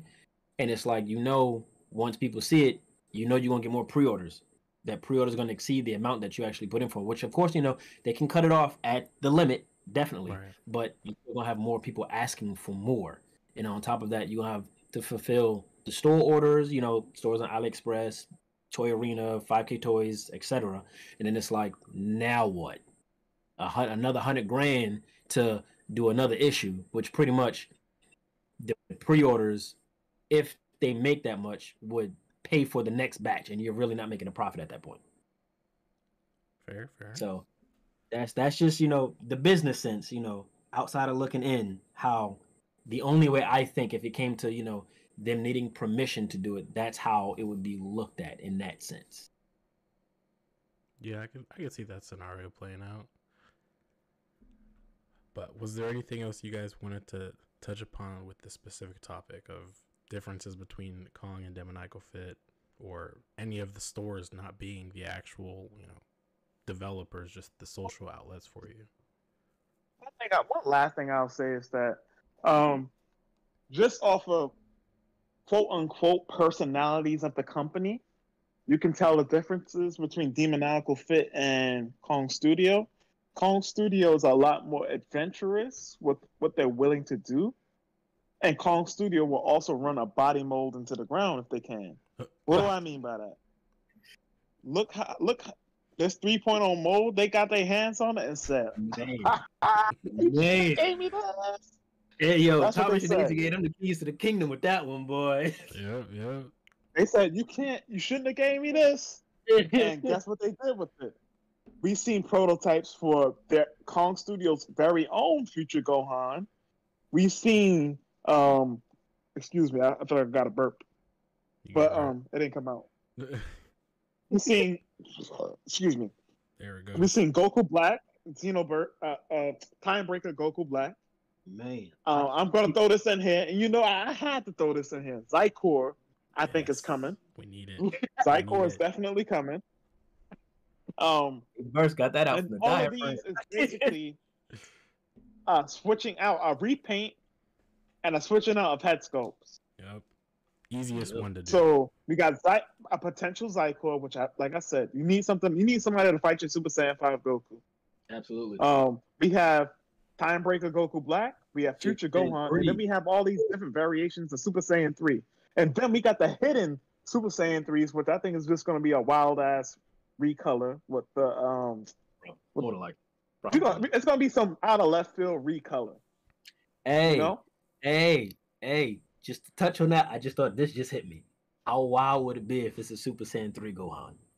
I would take that. I would take that. Yo, Hmm. like I just thought about that because I'm like, yo, thinking in terms of Super Dragon Ball Heroes and all that stuff. We've seen the previews. He does go Super Saiyan 3, and all I got to do is just change the gi, bro. I just got myself hyped. Damn it. I would actually though. This is me personally. I really like the what is it? It's like the bluer. It's I want to say Cell Saga kind of get a more bluer purple gi that he has as an The adult. Demon Though. Clan gi. Yeah, Demon Clan gi. I would like a Super Saiyan 3 in that gi though. That would be Yeah, raw. that's what it is. That's what it is. The Super Saiyan 3 in Super Dragon Ball Heroes, he's in that gi. Oh hell yeah! I need that. So that's something like, yo, they could I don't easily know. do that. That's it, yo. That would be Now that dope. you said this makes me think because my homie suggested he's like, "Yo, what if it's like a Super Saiyan 3 Gogeta?" I was like, "Nah, too much retooling." Yeah, that's too much. But The Gohan is I easy. could I could argue that for Gohan as well. I You do gotta get rid of the believe, undershirt. You have to completely get rid of the undershirt if That's you're gonna easy. do that. That's easy. They already just got paint that. over it, though. And you gotta change the boots, of course. Like What that's else? like And you gotta that's change easy. the belt. Not really. Just recolor it. Yeah, but you gotta add the hanging part. No, it don't. It don't hang. Yeah, dude. Nah, not this Am I one. The bugging? Super Saiyan 3 is Super Dragon Ball Heroes. Oh, see, you talking about Super Dragon Ball Heroes? Right, you got it with Yeah. that.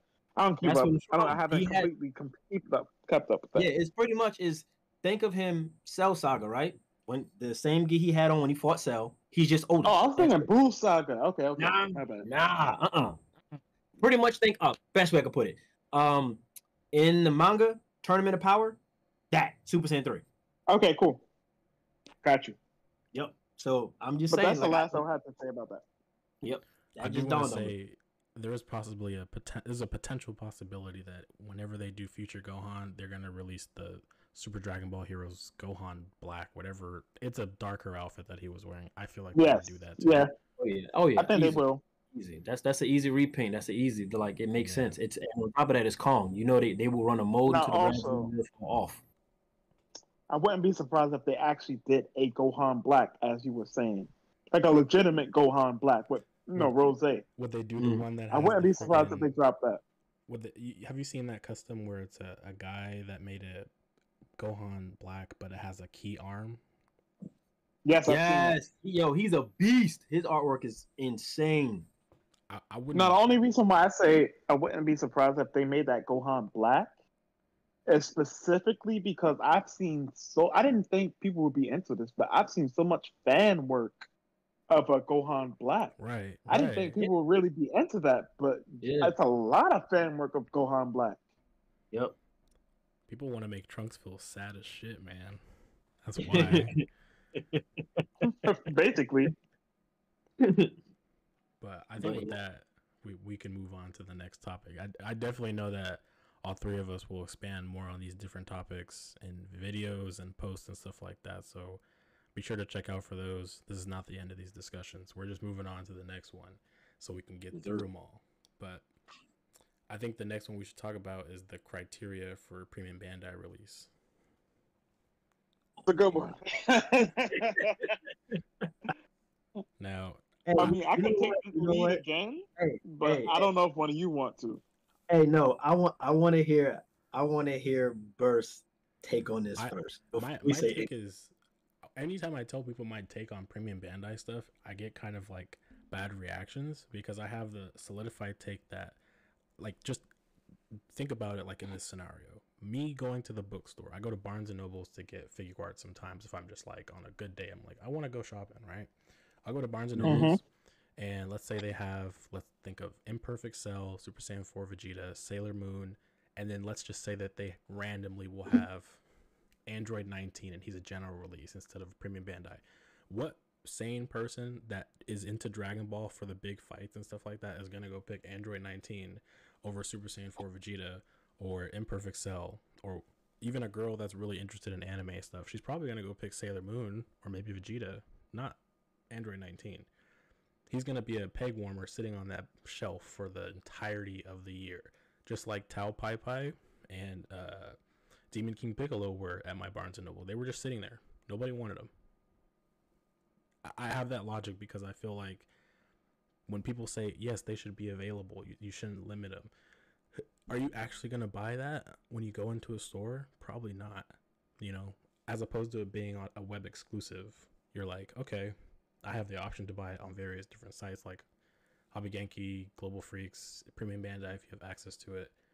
That's a little bit better because they can make it made to order and not really waste, you know, time and money on a product that may not sell as much, and they can put that time and effort into stuff you actually want.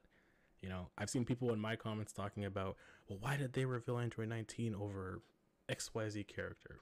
Because if you get it out the way now and it's a Premium Bandai exclusive, you won't have to worry about it taking up a spot for a general release figure like Gogeta or Super Baby Vegeta or Omega Shenron or some other character like Perfect Cell or whatever.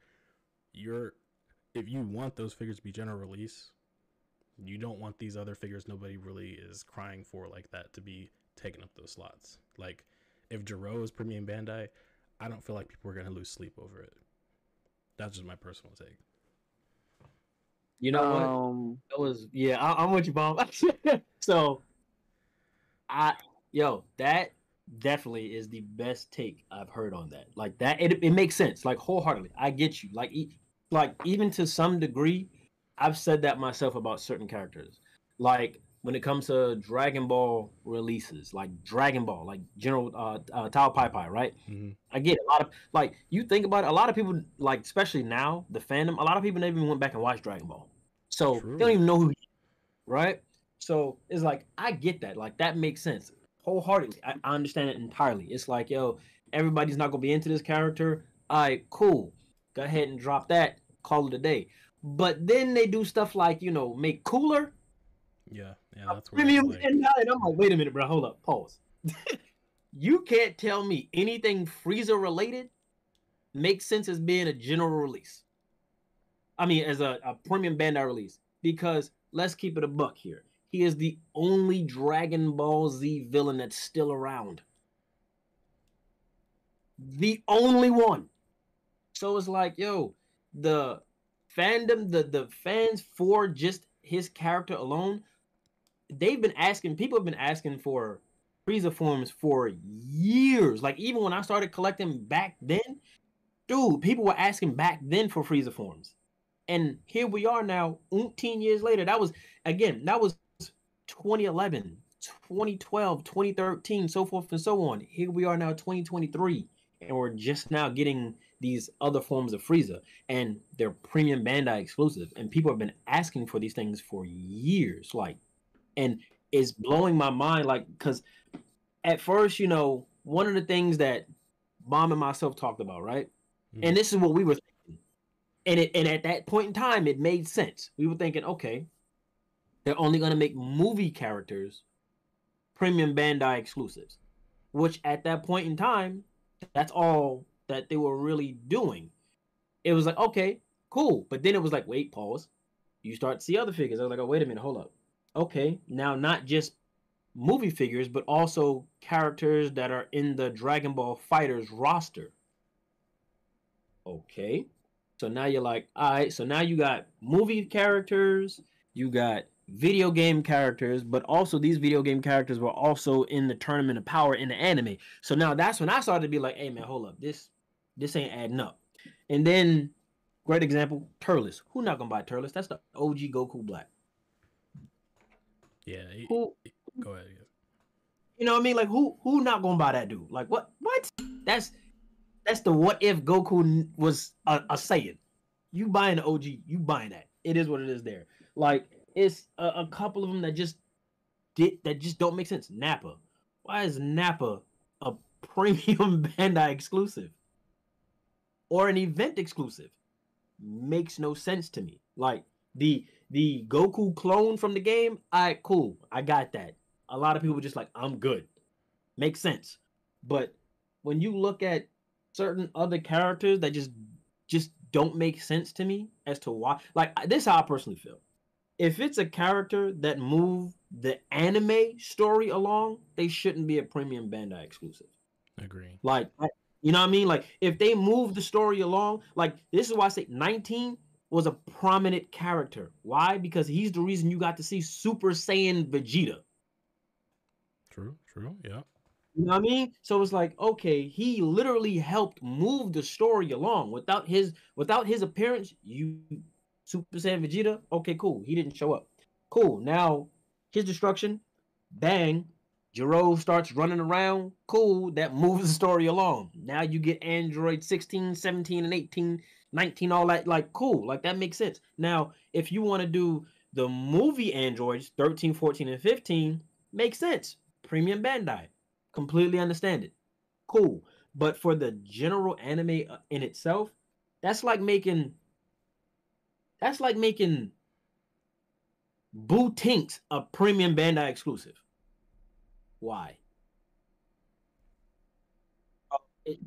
It doesn't add up to me. Like that's what I thought. You know, again, like I said, me and Bomb spoke about. Like that's what our take was on it at first, but then seeing how all that just changed up, it was like I don't even know what's the criteria, who's making the call as to which character is going to be a Premium Bandai release or an event exclusive. Like Super Saiyan 2 Goku, who made the decision to make that an event exclusive? That makes no sense. Yes. And then put them on Premium Bandai, and it's like, yo, everybody wants a Super Saiyan 2 Goku. What are we doing right now? Which I still believe wholeheartedly, once they get to the Buu Saga, you're gonna get pretty much you're gonna get a general release, different color, differently painted, comes with less, all that. Like I wholeheartedly believe that's cool, But I digress. It's just certain things. It just doesn't add up to me. It just doesn't make any sense. But it's just like Bomb can attest to. I don't know how or why. I just have a knack for calling which figures they're going to make a Premium Bandai exclusive. And again, I have a 98% track record on that one. So it's like, at base level, like the main DBZ villains and all their forms should be general release because they're iconic villains and they're gonna sell regardless. Nobody's gonna walk into a store and that anybody that's watched Dragon Ball or played any of the games, you'll know who Imperfect Cell is. You'll know who Semi-Perfect Cell is. You'll know who Perfect Cell and Super Perfect Cell, whatever it was when he came back after he exploded. Like you'll know that. I mean, that could be an event exclusive. That specifically could be an event exclusive with a repaint. Yeah. I mean, that stuff is fine. Like I don't mind the repaints, but I think like and Saiorus had a good point about like s.h.figuarts Goku. The UI signed Goku that came out as a event exclusive was bonkers to me when I started getting into this. No sense. If I can take the helm real quick, one thing I will say is I'm still sticking to every movie figure that you guys see released will be a Premium Bandai exclusive. That means BoJack, every Android, all of that will be Premium Bandai. I hate that. I know it hurts your feelings. It hurts my feelings too. And it ships to me. But all of that will be Premium Bandai exclusive. Absolutely. Now let's get into like the more, I would say, what do you call it? Let's get into the more nuance as to what a Premium Bandai exclusive could be. Now, I think a new thing that I thought of that Saiorus helped me to think of, and the Android 19 release helped me to think of. If a figure can include DLC, it will be a Premium Bandai exclusive. So, let me explain. Super Saiyan 4 Gogeta, and I was hoping he would be a general release. There's a good chance he could be a Premium Bandai exclusive. Why? Because he'll include the fusion hands for Super Saiyan 4, Goku, and Vegeta. That's DLC, and he's right? Also in the Dragon Ball Fighters, and he's also in the Dragon Ball Fighters roster. Yes. Now, hypothetically, if we hope and wish and things go our way, he could work as a general release because he's too fire. His design is too fire. He just has the rule of cool, Yeah. He could work as a general release. No ifs, ands, or buts about it. Thanks. But the question is, will he be? I don't know. It's a toss-up because at first I was sure he was going to be a general release. Now I'm not too sure anymore. But the existence of, as we calling it, the DLC, and as I've called it, I've turned it in my own terms in my video with Gohan, the Ultimate Gohan Build-A-Figure dilemma. That still bothers me to this day. Now that they're announcing kits, it's like, Yep. doesn't make sense. With that being said, in terms of who's gonna, I want to crawl into a speculation kind of territory because I believe this is one of our last topics, and I'm gonna say we're going because I feel like people love speculation. Boo Saga guaranteed premium Bandai exclusive. Gray Boo guaranteed premium Bandai exclusive. Absolutely, I can see it. Yeah, guaranteed. Absolutely. Supreme Kai, unfortunately, guaranteed. you think I'm not sure how many people. I don't. I think they'll do Kibito Kai or maybe Elder Kai with him. Or there you something. go. Kibito Kai, Elder Kai. I would say Kibito Kai, Elder Kai, and Gohan. They're definitely going to do Shen. Come on. Huh? They're definitely going to do Shen. Nah, I think that's going to be a general. In all honesty, because this is why I say this, right? This is why I say this. Shen general release more so because he's prominent throughout the whole thing, but that saves a slot for something short like Gohan in the Supreme Kai outfit. True. You see what I'm saying? Okay. That's definitely going to be premium Bandai if they do that. 1000%, Z-Sword, bro. Exclusive Z-Sword. Yeah, with the Z-Sword, people staying here. People are going to do their head swaps for Gohan Beast with that outfit. Exactly. Kid Buu, Goten, and Goten and Trunks. People have bugged me about this on my videos for the longest, but haven't they released them yet? Like I said, if you've been paying attention to this podcast, and I know it's fairly long, but we'll work that out in the editing process, and also if we really want to, we can. Never mind, we'll get into that later. But we haven't gotten into the Buu saga yet. Yes, we're definitely going to get a Kid Buu, undoubtedly, and also going with Saiorus' theory. It's a fighter's character. He's a fighter's character. Same thing with Gotenks. When you get Super Saiyan 3 Gotenks, we will get him. He's a fighter's character. Can I toss my theory out there, homie? Can I toss my theory out there? Absolutely. But I still have a couple things to say after you're done. Oh, I got you. All right. So, everyone is asking for the Buu stuff, all right? We already know they're releasing figures by Saga. Think about this right now. You look at the Dragon Ball FighterZ roster, and you'll see everything in green that's marked off has had a figure either shown or released. Now, here we are up into the Android saga, right? They haven't released Trunks or Vegeta, which now we're getting those releases next month here in April. Trunks and Vegeta, Super Saiyan Trunks. If you closely pay attention to Trunks, you'll see he more so resembles, which a lot of people were saying, oh, he doesn't really look like, how he does in the anime or the manga. If you actually pay attention to his aesthetic, he more so looks like how he does in Dragon Ball FighterZ.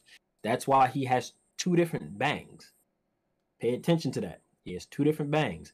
That second one, he looks exactly like how he does in Dragon Ball FighterZ. Vegeta, same, Super Saiyan. You got his release now, same month as Trunks. Now, what's next? Who hasn't gotten a release from the Dragon Ball FighterZ roster? Super Saiyan 2 Gohan and Perfect Cell, which we're coming up to here shortly next. And those will be two more to mark off. Now, if they do a GT release this year, I don't know. It could be Kid Goku. It could be Baby Super Vegeta, Saiyan. bro.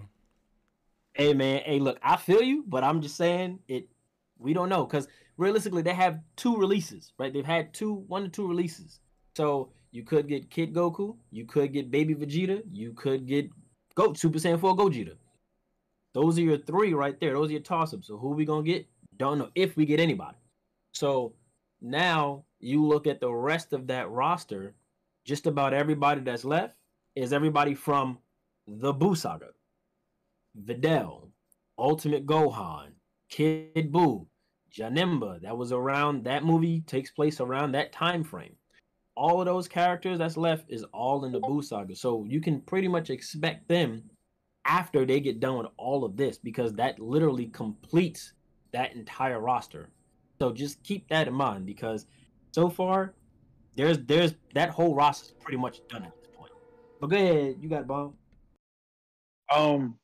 You touched on something I was going to talk about. Going back into the speculation territory. Next year, what we can expect, and I'm going to break a lot of y'all hearts again. If you didn't hear this watching one of my videos, there's going to be even more premium Bandai exclusive than they were this year. I know it hurt your feelings. I know it hurt my feelings to think about it. But let's look at it just by the nature of how the story went. A lot of movies were produced during the Android Cell era. We have Return of Cooler. I mean, Cooler's whatever is good. Big Getty Star Cooler, Meta Cooler, Cooler Revenge, Metal Cooler. We have Super Android 13. We have Broly. We have BoJack. So that's 4 movies. And each of those movies, okay, Meta Cooler, right? All right, 1 figure for him. Super Android 13, and regular Android 13, Android 14, and Android 15. That's 3 figures, and then you got to do Super Android 13. That's 4 figures from that movie alone. BoJack. It's going to be base BoJack, Super BoJack. You can do Trunks with the Rip Jacket, which is a look everybody wants. Hell yeah. Yeah. And you can do at least 1 or 2 of his team crewmates. I'm sure the girl I can see the girl getting made. Lasagna, yeah. As for whoever else, you could do the guy that had the strings. That was Nah, it would make more sense to do people with the sword. It make more sense to do with the sword. The dude that Trunks took out. I forgot his name. name. And so, but notice. Oh yeah, and then let's go back to Broly. Oh, so we've seen on the survey. Yeah. I said the survey. The survey. Survey that Super Saiyan Broly. Okay, let me take y'all back real quick, because y'all might not remember. Not you guys on the podcast, but the viewers. On the SDCC survey, you know who was on there? They said Super Saiyan Broly regular. Yep. And then when NYCC came along, it said Broly base. So that means that 9 times out of 10, Super Saiyan Broly won that poll. That's what I'm guessing. I think that it'll be the base Broly, but it'll come with the Super Saiyan A type hair, which is I'm thinking. Yep. Yes. Which you also had Android 13 and Super Android 13, so they were up there too. Tapion was on that list too. Yes, Tapion was on that list. Oh my god, I forgot about Tapion. But Tapion won't be made until the Boo Saga. When it's like a damn near, and that's at the end of the Boo Saga, where it'll damn near. People might be speculating about a 5.0 body by then. Man, but we need Lord Slug, bro, so we can get false SSJ with that buff body, bro. Hey, wasn't he on a survey too? Lord Slug, I think so. Lord Slug was. Yes. Lord Slug was on a survey. But I brought that up to say, listen, next year's premium Bandai exclusives, I fully expect that Broly to come out maybe late next year. So that's going to be like a holiday-esque release. In terms of general releases, what we could count on for general releases, Super Saiyan 2 Gohan maybe, Perfect Cell, and then I could see us getting maybe a Super Perfect Cell as an event exclusive, maybe. And once again, I'm taking the cast into a more speculative territory because it's fun to speculate. And also, I just like to. Now I have somebody to bounce the reasoning off of. So if somebody's like, "Nah, you bugging, Bombastic," they can say. But look at all those premium Bandai exclusive. Once again, I'm gonna go over it real quick. Meta Cooler, all the androids from Super Android 13 movie. The Broly, that's 6 already. Because Broly, I don't think they're gonna do a base and a Super Saiyan. I think the hair will just be the swappable hairs will be included. And then we have BoJack, which is at least 3 figures. You got regular BoJack, Super BoJack, the Trunks with the ripped jacket, and then you can do, as Saiorus said, the guy with the sword. And that's who knows if they really want to get greedy, they can do his whole crew. Nah, I'm not confident that they will do that, but you know, and then also let's go a little bit further. Saiorus suggested this to me. I was like, I'm not too cool on it, but they could reissue the legendary Super Saiyan Broly, super buff form. Really, what I want them to do is to not do it at all, and then wait to the Buu Saga and just give us a completely new sculpt that's more close in line with the fighters model, because I think that's better proportions. The way his shoulders are, they're not a bunch of big bowling balls on his stuck to the side of his torso. I think the legs need to be improved for that Broly too. Like, and the feet are a little bit small, so it's like the one I have definitely like it can stand up on its own. Don't get me wrong, but it has its fair share of problems with its legs. Hey, you know what? Like real talk, aesthetically is correct.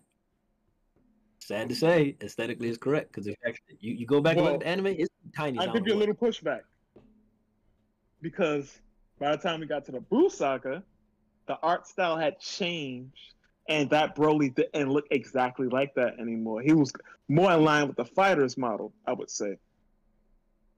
I mean, if you really look at it, I mean, he was also kind of depowered a little bit. So, I mean, the man wasn't fully recovered. So, I mean, it makes sense. I'm just saying, I'd rather him look like that fighters model. In fact, somebody commented this on my one of my theory videos, and he was like, I think the fighters models are some of the best renditions of how the characters just look aesthetically. And I agree. They are. I think it's some of the best renditions of how the characters look. They made the characters look beautiful. And you guys don't know this, but I actually like the way Toyotaro draws. I know not everybody's a fan of it, because I think he makes them look. I think Toyotaro likes the super. He makes them look super lean. He doesn't go for the super bulky aesthetic. He likes the lean aesthetic, where you can see the definition, but they're not super huge. Right. That's Toyotaro's aesthetic, and you can see it for characters like Piccolo, who should be a bit more bulky. Now he will draw a character bulky if he's trying to exaggerate something, but you can see it. You can just see it in the way he draws characters. But I think Fighters was like the perfect way to express each character. Like, in fact, in one of the surveys, when they asked us what characters we wanted, I was like, yo, Broly, but you got to do them exactly how the Fighters model looks. Because I think that would look incredible. Yeah. But I think I'll pass it on to someone else, because I think every theory I have. Oh, yeah. Also, I want a redone Beerus. We're not going to get that until it's like a 4.0 or 5.0 body, but I want it. Also, Topo, God Topo. No, I'm just going off for rails, okay? Somebody take it away. I mean, like, my theories, listen. You got it, Burst. All I want for the figures to come out is Janemba, Baby Vegeta, all the forms of Baby Vegeta, not just Super Baby 2. I need all of them. I need, Janemba, Fusion Reborn Gogeta, Super Saiyan 4 Gogeta. What else? I need Nova Shenron, Ice Shenron. Those two I don't see being general release, though. I'd be surprised if they were. Absolutely premium Bandai, Oh, yeah. Even though Nova Shenron has a really good moment with Super Saiyan 4 Goku that he would deserve to be general release, but I don't know how the popularity is with those characters in today's climate with that.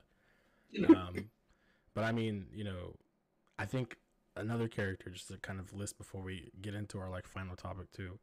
Android 17 you mentioned, right? Bombastic. You like Android 17, right? Super 17 it was. Yep. Oh, I did talk about that in our chat. How my dream matchup is for them to release a Super Android 17, so I could post Orange Piccolo getting his round.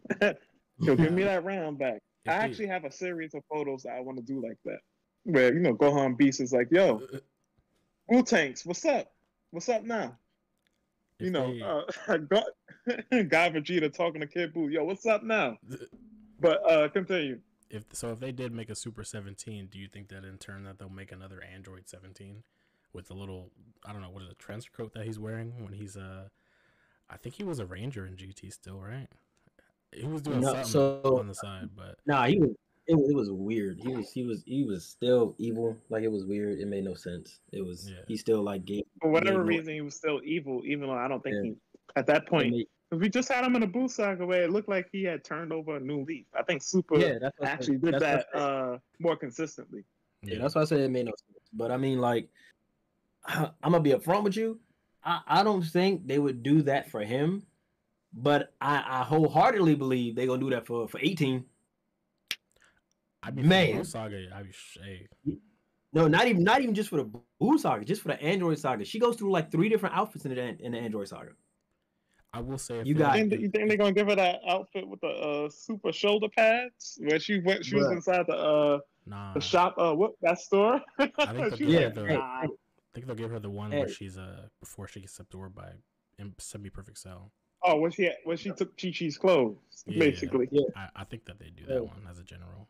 oh, yeah, they definitely gonna do that one. Like that, definitely. But like, I mean, I wouldn't put it past them because it's like, you look at just Dragon Ball in general, just franchise in general. Like, there's 4 female characters that they release, and all of them you can't even find them. And if you do find them, you're paying astronomical prices. So Also, I want to add in like it's- something super wild at the end, some super wild speculation at the end, where we're just gonna go off the rails. but like it's just in terms of that, I wouldn't put it past them. That's an easy cash grab because like let's be real, you look, look at Chi Line Limo, bruh. Limo, I don't think anybody gonna buy that dude. Chi Line, I'm buying them. instant Dragon Ball waifu material. She is going to sell out instantly. It don't matter what she's on. She's gonna sell out. But I mean, if we want to speculate who I would want, I mean, I can speculate. That's who I would want. I would want Note Super Saiyan 4 Note. I would want that. That would be dope. That's just me Oh, beat personally. and note. Yep. Oh, so you going off the rails already? Okay, cool. Hey, that's just saying what I if they were to do it, like I could like if they were to release those two, those would definitely be premium Bandai exclusive, hands down. Like easy, right? But I mean, Oh, y'all yeah, in terms of just like figures like to release like from, I mean, pretty much. I mean, I've already given Mom. I already gave you my spiel on this. It's like at this point, it's just who's coming. But me personally, like the stuff I want right now is honestly all the stuff from like Heroes. That's really because I mean, movie wise, y'all already covered those cats. Like that's really it. But like movie let's wise, it talk was just about the manga in a little bit. manga. No, we ain't gonna do that. Can't do Yeah. that. That's too much. Oh, no, we can't do that. Yeah. All right, all right. No, we can't do that. We can't do that. That's too much. We can't do that. We can't do that. All right, This cool, would this cool, would cool. be Fair this enough. would be way too long. It's already long as is. Okay, sorry, But, sorry, sorry. but like nah, I mean like anything else that I would want and hope that they would do is once they get done with the fighters roster is if they would move to some of the hero stuff. Like that's what I would want, me personally. And honestly, that's a little bit of speculation of mine. Like I had this conversation with you before. It's like, yo, once they get done with that, because of course we got Budokai Tenkaichi 4 coming out. Greatness. It's like you can only imagine what they're gonna do for that to amp that up even more. So if they decide to, do some exclusive figure release with the release of that game, which would be pretty dope. So it's like who knows, where they could go with that. Like there's a lot that they could do with that by itself. Like that could be, when if they toss in the what if scenarios and that, and then you start to see, those movie characters, and then that's when they start to drop more of them at that point in time. Of course, you're not gonna see that game for like another 4 years. Facts. That would suck. So Yeah. I mean, hey, because when they announced it, they already said it's in early pre-stages. Like it ain't that game ain't nowhere near coming out soon. So that's just a fact. Like I would say minimum 3 years, max 4 or 5. But I mean, I mean, that's really y'all. Like I said, y'all really hit all the characters I would want. Yeah, I mean it's still like it's really broad, like in terms of everything that is out there, just Dragon Ball related. So Mhm. it's too much to try to nail down for like one thing that you would just want to like. Still, I random characters like, for example, Great Saiyaman 2, or I don't know, did she go by Great Saiyawoman or is it just Great Saiyaman 2? Like Who for great? Videl. Oh, Videl, yeah, she's great Sandman too. Yeah, like I would like something like that. And I feel like there needs to be more female characters, obviously, like, Oh, absolutely, absolutely. but stuff like that I feel like, okay, you gave us a Great Saiyaman already, like give us Great Saiyaman too. Give us the Jocko. I want the Jocko that they showed a long time ago. I'll be honest with you.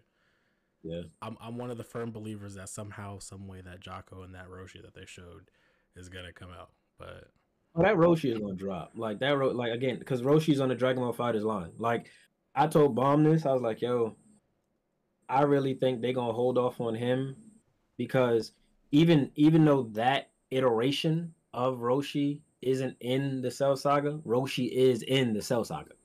hmm, Like he's in the Android Saga. You know, when Goku start dying from his heart disease, they take him to his house, right? And you see all the talking that he does. Even when they start fighting, you know, when Goku and Cell start fighting, you see Roshi in there, him talking about the whole thing again. When Gohan starts fighting, you see Roshi talking about it again. So his presence is in there. It's small, which again makes more sense for a premium Bandai release during the Cell, the Android Cell saga. You see what I'm saying? yeah, yeah, I see it. So I mean, like that, like it's just like again, same thing with 19, right? 19, he had a role to play. Again, I already gave my spiel on that, but it was small. It wasn't that large. He wasn't in like, you know, 3, 4, 5 episodes, you know, like it was small. Same thing with Roshi's appearance in the Android and the Cell Saga. It's small. You see him in a few scenes here and there, and then that's really it. But he doesn't really do anything because at this point, who's not trying to round out the tournament of power? Like everybody wants to do that. Everybody wants to finish that roster. Everybody wants it. So it's like I think that's when we'll probably get something on him. You know, probably around that time frame when that one will be put up for pre-order. That's just my guess though. For sure, for sure. Well, I guess we can kind of tie this into our next and final point here for this podcast. Yep. Prices of figure arts getting too high. In terms of Dragon Ball. Yeah, Yes, in was terms of Can I Dragon take this Ball, one? and maybe overall too. And the reason why I say Yeah. overall too. Can I take this one real quick? Can I take this one? sure. Go ahead. All right. So I I also build Gundam models. I'm a huge Gundam head. Mm. So having been doing that for so many years, where figure arts is now is exactly what they did with Gundam models. If you look at the Dragon Ball line again years ago when they first started this, you got way more paint, you got way more accessories at a amazing price. You was paying anywhere from $40 to $60 for all of that, right? Shading, all that. I mean, don't get me wrong. The faces that they did back then, they seemed soulless as I don't know what, like that is a fact. And 1.0 tech and all that. So it was like, all right, cool, whatever. But now you look at where it's gone, you barely get any paint, any shading, which a lot of people, that they don't care about that, which is fair, but realistically, you're paying 50 to $60, $50 to $70, 80, even more than that, just for the figure itself. And the only accessories you get is some faceplates, some other heads, and some hands. You're not getting anything else. Like you look back and when Super Saiyan 2 Gohan came out, not I take that back. You go back to adult Gohan known in, the West, but actually it was Teen Gohan still. He came with the Kamehameha, all that. Like same with Cell. Perfect Cell. He came with the Kamehameha, all that too. It was dope. You're like, hey yo, that's what's up. Now you only get that stuff with premium Bandai releases. but yet they up their prices. And this is why I say they did the same thing that they're doing to Gundam that they're doing with s.h.figuarts, because they're both done by Bandai. Mm-hmm. So Gundams, what they did was they re-released so many of the same mobile suit over and over throughout the years. But what did they get? They got re-engineered. And as they were re-engineered, the prices went up. So now here it is, they're doing the same thing with s.h.figuarts. As they move from 1.0 to 2.0 to 3.0, the prices are going up. They're doing the same exact thing. The difference is with Gundam kits, like they all come with the same stuff that they come with. You know, the pieces for the mobile suit itself, the weapons, the beam sabers, all that, right? If there's any other accessories, that's released in a separate pack. Which, funny, they're doing now with s.h.figuarts, i.e., the Goku set that's coming out. So it was like, same. That's really what tipped me off to this. I was like, definitely the same exact thing. So it's like, in terms of just engineering, I believe it's definitely getting to the point where it's becoming a bit much, because it's like, I'm gonna keep it a buck. To this day of recent, the best Dragon Ball franchise figure release that you got the bang for your buck is not even official release from them. It's from Demoniacal Fit, and I can't even deny that. If you look at Demoniacal Fit's Chosen One, bro, that's the best release. Period. Or none, hands down. You got the figure, you got effect pieces, you got all the accessories, all that, and that was $55. Didn't that one come with a stand too? No, that one didn't. I It don't didn't come think with a stand. so. No, I have it. It doesn't come with a stand. Only thing you got his scythe, you got his beam sword, you got all of the hands, you got both his base hair and his Super Saiyan Rose hair, and dude, it's on par with the original release. The only thing that thing didn't come with was the aura effect. If it came with that and they charged like $60, that would have been it. That's it. Bar none, that is like the best Dragon Ball release, hands down, in terms of bang for your buck when it comes to the prices that they are at this point. Like, I get it, inflation, all that stuff is happening around the world. Pandemic did all of that. I get that. But it's like, at this point, I'm like, yo, they're pretty much just selling us the figure, but yet you're charging us for the engineering that's gone into the figure. The same thing that they did with Gundam models, like Strike Freedom. I don't know if y'all watch Gundam at all. If I'm speaking Greek to y'all, just let me know. Strike Freedom, right? All right, so Gundam Seed. If you see the mobile suit Strike Freedom, they've released that thing several times. Now you have you have different scales. You have 144th, 1/100th, and 1/60th. Okay, so 1/100 master grade scale. They've already put out a bunch of Strike Freedoms. Now the new one is master grade extreme. The engineering on it is crazy. It is insane. The stuff that comes with it is pretty much like how the amount of stuff that came with the original, but the engineering and everything else of it changed. Like, it's crazy. It's mind blowing. But it cost $169. Yikes. Whereas the OG, it was only like $65. That's $100 jump.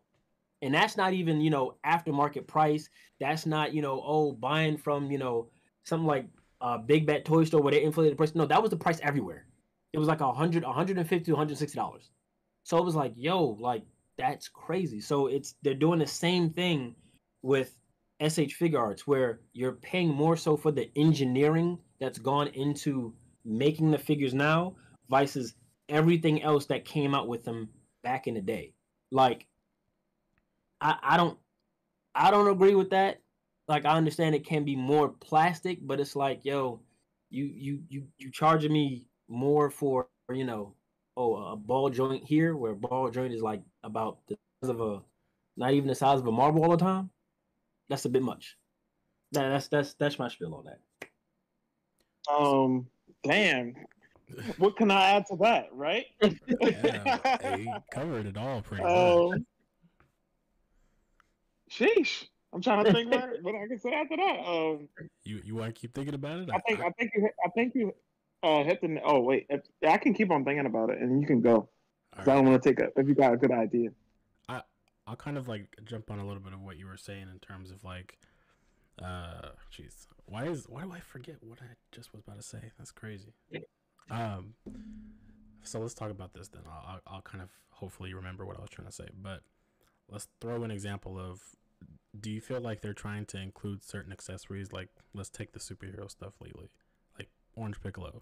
I don't really think that Kamehameha effect is like anything crazy, right? Like, you can go get a bootleg effect for that, like 99 cents somewhere probably off AliExpress. Do you feel like they're trying to do things like that to justify the price being as high as it is? Because when you look at Orange Piccolo, if you don't get the free shipping, right? That's like a little over what, $80, $85 maybe, depending on the shipping, $10-15. That's like around the price that Full Power Broly is, and Full Power Broly doesn't even come with any accessories other than faces and hands, no effect piece. So it's like, are they trying to drive up the price and say it's worth it more if you get this effect piece with it? Whereas if you just don't include the effect piece, then just give it at an average rate. You know what I mean? Do you feel like effect pieces change the way that the prices go in these figures? Or do you think that they still factor in that as a whole? They definitely factor it in now because it's more plastic. Like, so fact, the more plastic you add into these figures, whatever it may be, the more money you have to toss into its manufacturing. That's hands down, right? Like, even with, I know how you feel about them bomb, but I gotta bring it up. Great example. Excuse me. Marvel Legends, they're going pinless, which, ooh, okay. But still, you see how the prices have gone up, which their stuff is weird. I'm not even going to go deep into that. But with s.h.figuarts, right? Dragon Ball line, you look at an aura effect, you get that for like $20, right? Mm-hmm. Or less, $20. depending where you get it from. Right, exactly. $20 or less, right? So now, like, you look at that, now take that away. Take that away from Super Saiyan 2 Goku. Take the aura effect, take the lightning effect pieces.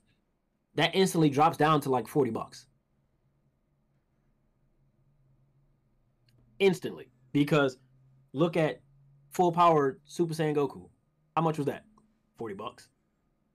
It depends. Just to figure. I seen him for like 35. Him and Goku Black, the budget ones. You get it like at the most you're gonna pay for that is $40. If you paying any more than $40 for those two figures, you get beat over the head. Fact. True. But those figures are ranging anywhere from $34.99 to $40, and those are without any accessories, just the base things that come with the figure alone. So you're being charged for the figure, the accessories, all of that, and it's like, all right, but you look back in the day again when they first started, you was paying less than that for more. Like, great example. We all talk about this, and I'm gonna say this, and I know how Bomb said his spiel, but this is fact. I'm sorry, I don't feel like some of their figures should be the prices that they are when they don't put their heart and soul into the entire completion of building the figure. I say that because how in the world do you have third party and these customizers making better faces than you, and y'all been doing this longer than them? Facts. Okay, I got some pushback on that, but I know you do. Prime example, right? Prime example. Super Saiyan 4 Vegeta. Face sculpt is immaculate. Looks amazing. Hands down. Bar none. You got that all day, right? But then you look at some of these other faces, it's like, yo, what happened here? Like, what is going on here? Like, or they missed the mark. Like, event exclusive Broly, right? Okay, repaint, that's cool. Why you ain't give us one with the red eyes? Could have gave us one with the red eyes, but instead you just repainted them and like, here you go, here's that, right? And it's like in terms of like, I'm not saying like, they have to worry about third party in that limelight because they're always Tamashii Nations, they're always gonna be king when it comes to the Dragon Ball line. Like, hands down, they're always gonna be king. But it's just every figure doesn't get that same exact love. Like the Goku set that's coming out, right? The windswept hair. The ones that I've seen customized to do look better than that. And you can go on Google and look at a bunch of pictures. Like I have a windswept hair now. I can send y'all a picture of. And yo, it looked better than the set that's coming out. I was like, I don't know about that. Like it's just they what I've noticed, they've gotten lazy over the years because it's like, yo, there's so much more that you can, so much more love you can put into the sculpting of these. But like I said, everyone doesn't get that. So, but yet you're charging more for it, and it's like it sucks. It's nice to get a general release that's at a low price, like the reissue of the Vegeta, right? He's coming back, cool, repaint, new face. Hell yeah, that's what's up. Dope, loving it, all for it, right? But then you're like, all right, cool, that's 30. That's what, $34? Yeah, like $34. Cool. But now you're giving me DLC for another face that you could have just put in there coming with Android 19. That's a premium Bandai exclusive that everybody can't get. Make that make sense. Which I guarantee you played into his price. Because now he comes with not just 5, but 6 faces. And 1 face for another figure that's a general release. That's a reissue. Which, again, you could have just put that in the box with this $34 figure. And, I don't know, bumped it up to what? 35, like what, 38, 40? As I'm saying, like that, it makes no sense to me. So it's like you're charging less for mediocre to come, or better yet, I'll say mediocre is their new standard. That's why you get charged less, because they're not going to do much. Because look at the Vegeta that's coming out now. It's like a 2.5. Like they say that, which I don't know if y'all know this, but a lot of the stuff when it comes to their reissues, they just copy and paste the text from the original issue of it. So it could say, oh, new engineering, new articulation, but that's literally what it said in its original release. That's crazy. So that doesn't necessarily... Say that again? I said that'd be crazy, bro. Yeah, so like, and that's happened. So it's like, it could say, oh, hey, 2.5, we updated some articulation or whatever the case may be, and it's still exactly the same as its original release. So like that right there is like iffy, but it's just still is like, okay, it's literally the same exact one with the repaint, and you just redid the face. And look how much the original release cost. That was like what, like $50 back then? That was like $50 back then, and it came with the same thing. But now it's $34. It's the same, but it's getting a repaint, which you charge extra for at cons and for Bandai exclusives. You see what I'm saying? One thing I'll say about Vegeta getting a reissue, not a reissue, but a quote-unquote remake, is that at least the original one will go down in price. And it'll get like right now, it's down to $70 for that classic Vegeta. It'll keep going down lower, and then you'll have a choice of like, do I like the classic more? Now I have the option to get it without paying $100 for it. But at the same time, like, to that caveat, it's like, do I really even need to buy a used classic one when I can just buy the Demoniacal Fit one that's going to run me $31 that comes with an extra effect piece, an aura effect, and everything else, and is anime accurate? I don't know if it's... While I can appreciate Demoniacal Fit putting that figure out, I don't know if it's worth all that, because at the end of the day, people really just want it for the look. And to me personally, they could have just made that a kit and said, you know what, we'll give you the boots and you can swap them out with the official, and you get all these other effects instead of paying for a figure. I get what you're saying. Now let me explain that. I explained this to Vom. Let me explain that business side to you, right? What was one of our topics? Explaining the differences between these companies, right? Yep. So now you got to think about it. People know that a Vegeta's coming out. They gonna see it, and if they don't know the difference, if they see the Demoniacal Fit one, they're like, oh, word, it come with the aura effect, the blast, the big bang attack effect, and it look good. Cool, and it's only $30. I'll take it. And then you got to hear about it though, if like places like 5K Toys with how they're setting up all their thumbnails where they got to cover up the face, nobody's gonna know anymore. Absolutely right, but then you still have places like Toy Arena. A lot of people buy from Toy Arena. and it's right there on Toy Arena. And it's like, True. oh, okay. Same thing with Omni-Mate. A lot of people buy from Omni-Mate, right up there too. So it was like, all right, cool. So it was like, cool, you jumping in on the advertisement of the official release, and you showing that it comes with more than the official. And again, if you don't know the difference, you just gonna see a Vegeta because you don't keep your ear and your eyes to the ground on staying up to date on this stuff, and you see a Vegeta, and you're like, oh yeah, that's the Vegeta that I wanted. All right, cool, there you go. And you hear other people, yeah, it's like $30-something. Okay, I see a Vegeta, it's $30-something. This is the one I want. Oh, wait a minute, this ain't SHF. And then you see your friends like, yeah, I got mine. They're like, that ain't the official. You're like, wait a minute, but yours came with this. How much was yours? $30. How much you pay for yours? Like 40 something with the shipping. Oh, that's all yours came with? You see what I'm saying? Like business wise, it makes sense. I would it's shady, but it makes sense. I would have did it too. So it's like, again, it just makes me harken back to, if you got a third party that can sell out, that can issue out exactly what y'all was doing when it first started, and it's literally the same exact figure, and it's coming with more, and you telling me y'all with way more resources than a third party, you can't issue the same thing the same exact way, but it costs more? That makes no sense to me. Like now it's like, what's the reason for that? Because that's just like with Marvel, with their people's like, oh well, it's because they're doing this, it's because they're doing that. This is why the Marvel Legends cost more. But yet you got this Beta Ray Bill figure that just came out from Marvel Select that's like $30, and then you got one of their Marvel Legends that's like 30, like anywhere from 25 to 30 something dollars. And it's like, wait a minute, I don't understand. Marvel Select, way bigger, way more plastic, and it's only 30. And the price jump for these Marvel Legends where the articulation is like, no, make that make sense. And that's how I'm looking at them. I'm like, y'all pulling pages out of the Hasbro book, build the figure, here, this is what we're doing, but we're also going to take away from our releases but charge you more at the same time. If I could interject, because I almost forgot that. I was saying for a second.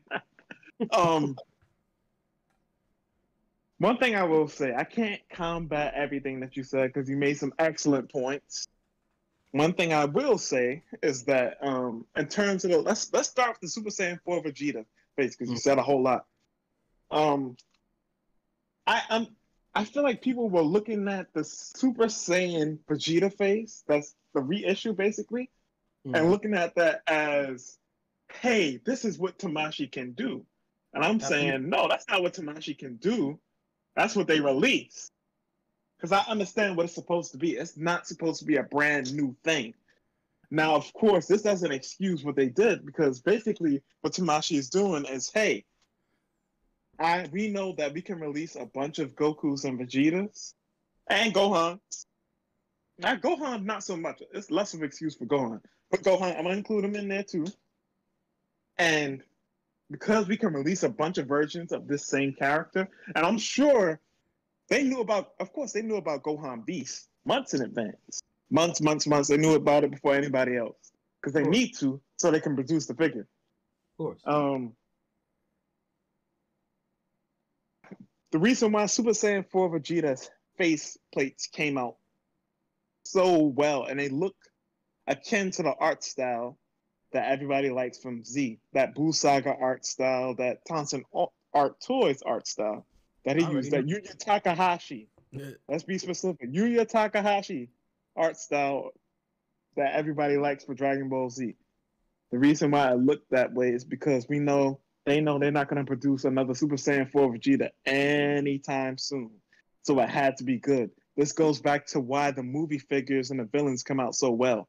Because they know they're not going to produce another perfect Cell figure anytime soon. So it has to be good from jump. They know they're not going to produce another Turles figure anytime soon. So it has to be good from jump. That's why the faceplates look so much better on those figures. Now, Goku and Vegeta, Gohan to a lesser extent, because Gohan appears when he's needed. When they're like, all right, we're tired of using Goku and Vegeta. Oh yeah, Gohan can catch up in a minute. All right, let's give Gohan a new form, and we can sell new figures of him. Goku and Vegeta will be getting new figures of them for more and more time to come. They got to give us whatever. By the time we get to it again, they got to give us a new Ultra Instinct with the silver hair. which is going to be probably phenomenal body wise. I can't say anything for the faceplates, but body wise and hair sculpt wise, it's going to be phenomenal when it finally does. When they finally redo it and re-engineer it, as Saiorus was talking about when he was referencing the re-engineering aspect as to why the figures they're trying to basically justify that the figures cost so much. And also, I wanted to give a little history on it. This we can really track this back to when the Super Saiyan first Super Saiyan God Goku was released. I feel like that's where it really started, because we were still getting paint on the figures. That was about the last time that figure and the Saiyan Awakening, Warrior Awakening Goku. That's when that was like the last bit of figures that had the quote unquote more advanced engineering, but also had a lot of paint on them. And I like the paint because the paint is what's going to elevate the figure to make it feel more premium, in my opinion. Case in point, on a more recent figure, Final Form Cooler. It had the purple shading on the legs and it had the shading on the that white part of his body. I don't even know what you would call that on his body, but I guess armor or not exoskeleton. That's insects, but scales because he's supposed to be a lizard man, I guess. But either way, you get what I'm saying. That extra little bit of paint takes the figure to a whole nother level. That's why I'm gonna refer to another action figure line that does this. And they've been doing it consistently. They're one of the only action figure lines that really do it consistently. The JoJo's Bizarre Adventure Super Action Statue figures, which I'm going to do more reviews on my channel. Those figures go crazy with the paint. They're one of the few companies that still basically dump paint onto their figures. And Tamashii used to be that way at the $50 price point. But as I said, once they moved over to the 2.0, I noticed that it became a lot less. Yes. Not to say that they didn't use it at all, but it became a lot less. Like, for example, their sculpts are nice on Tamashii, but imagine if they had paint on the 3.0 muscle. Dude, imagine how that would look. It'd be crazy. It would really be no competition between, who's the best figure company, really, in my opinion, because the paint and sometimes the engineering. Like I haven't gotten the Krillin, Namek Saga Krillin or Namek Saga Gohan in hand, but I haven't heard the best things about those figures. Those things seem to have engineering issues. They overthought the articulation on those. I can tell you that right now. Like you can get once again overthinking the articulation. Yeah. But going back to my original point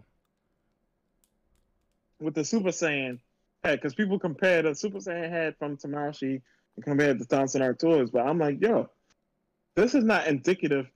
A better comparison would be, if we're going to use the Thompson Art Toys as a comparison, the better comparison would be when Tamashii releases a Super Vegeta. But those faces still look like how this Vegeta looked when if they had the similar faceplates to when this Vegeta that we're about to get in April, look, if it's that same level of sculpt and print, well, not print, but sculpt, then I'll give y'all that. But until then, I would say that they pretty much on par with each other. And one could argue, well, they have a larger company, they shouldn't have the resources. But at a certain point, it gets to a point where it's not even about like the sculpt can reach a limit and it'll just be about, all right, what art style do you prefer? I think that's where it's going to get eventually. What art style do you prefer? Do you prefer this art style or that art style? I mean, I get that entirely. I get what you're saying, but it's just like even in the choice of art style, right? You still can make it look better. Regardless of what art style you pick, you can still make it look pretty much just like that, like how you just plucked it, right? Great example of this, Mafex. Bruh. Yo, their comic book characters, they look like they just pulled them right out the comic. Have y'all seen the Cyborg Superman? Oh yeah, that looks really good. Oh my god, I have it. Like, yo, it looked like they just literally peeled it right out of the comic. They just peeled it and said, Mickey Mouse magic, we made it 3D, here you go. that it is immaculate. It looks just like the comic, like exactly like it. And it's like, yo, you can't tell me with regardless of whichever art style, and that's Jim Lee's art style right there, like straight off the cuff. Perfect.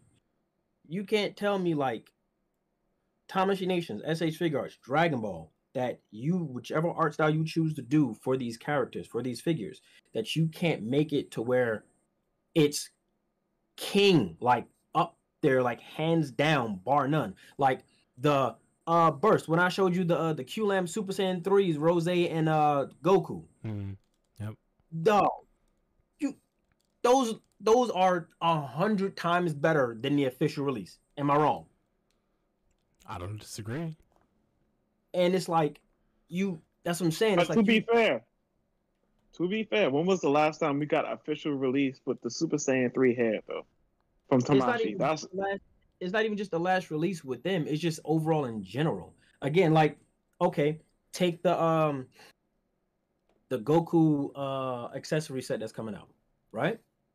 That set that's coming out. You go look at that picture of Goku's face, right? And you see what they're trying to emulate. Now go back and look at the anime and tell me it don't look off. Bet money it do. And that's what I mean. Stuff like that is like, it's like stuff like that. It's like you can make it look just like the anime. We know you have the talent to do it. Why not do it? That's what I'm getting at. But it's like, again, you're charging more for what you're putting out, but you're putting out less love for your craft as opposed to what it was back in the day and what we known you're capable of doing now. Like there's no reason for that. Like that's again, that's just me. It's just how I feel because it's like I know what they can do. I've seen what they can do, and I really feel like, yo, third party shouldn't be doing stuff better than you. Like the Super Set, like we all know what sold us, like what got us even more hype for Kong last year. When they showed off that Super Saiyan 5, when they showed that face, everybody was like, oh my God, that's not Kong. Nobody in their mom believed that was Kong. But it was like, yo, these faces look incredible. Like, when did y'all get this dope? And again, that's third party.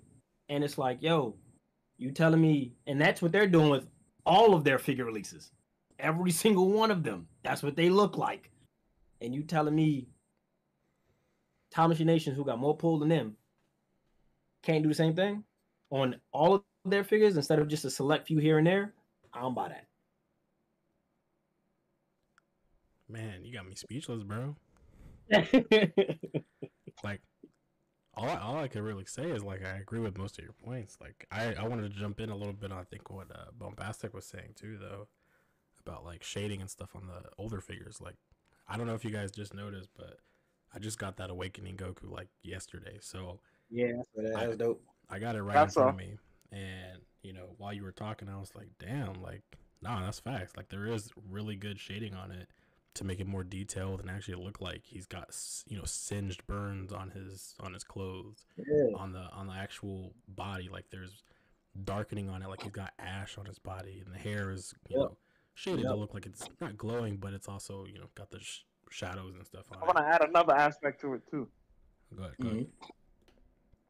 I think another aspect to it, and I'm not trying to blame us, the fans. But no, you're right. Think there is a level of it to the fans, and no, it may not be. It may not where you think I'm going with it, Saiorus. I know in the surveys they specifically asked what do you like the most? Yes, accessory. I know where you're going. Articulation. Yep. Whatever. They give you a bunch of options to choose from. So whatever we're choosing as a collective, unfortunately, we cannot see that data. Yep. But whatever we're choosing in those options, I think is absolutely going to reflect in the figures. Personally, I don't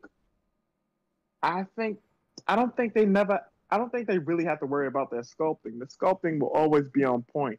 It's just a matter of, it's like going back to what I said earlier.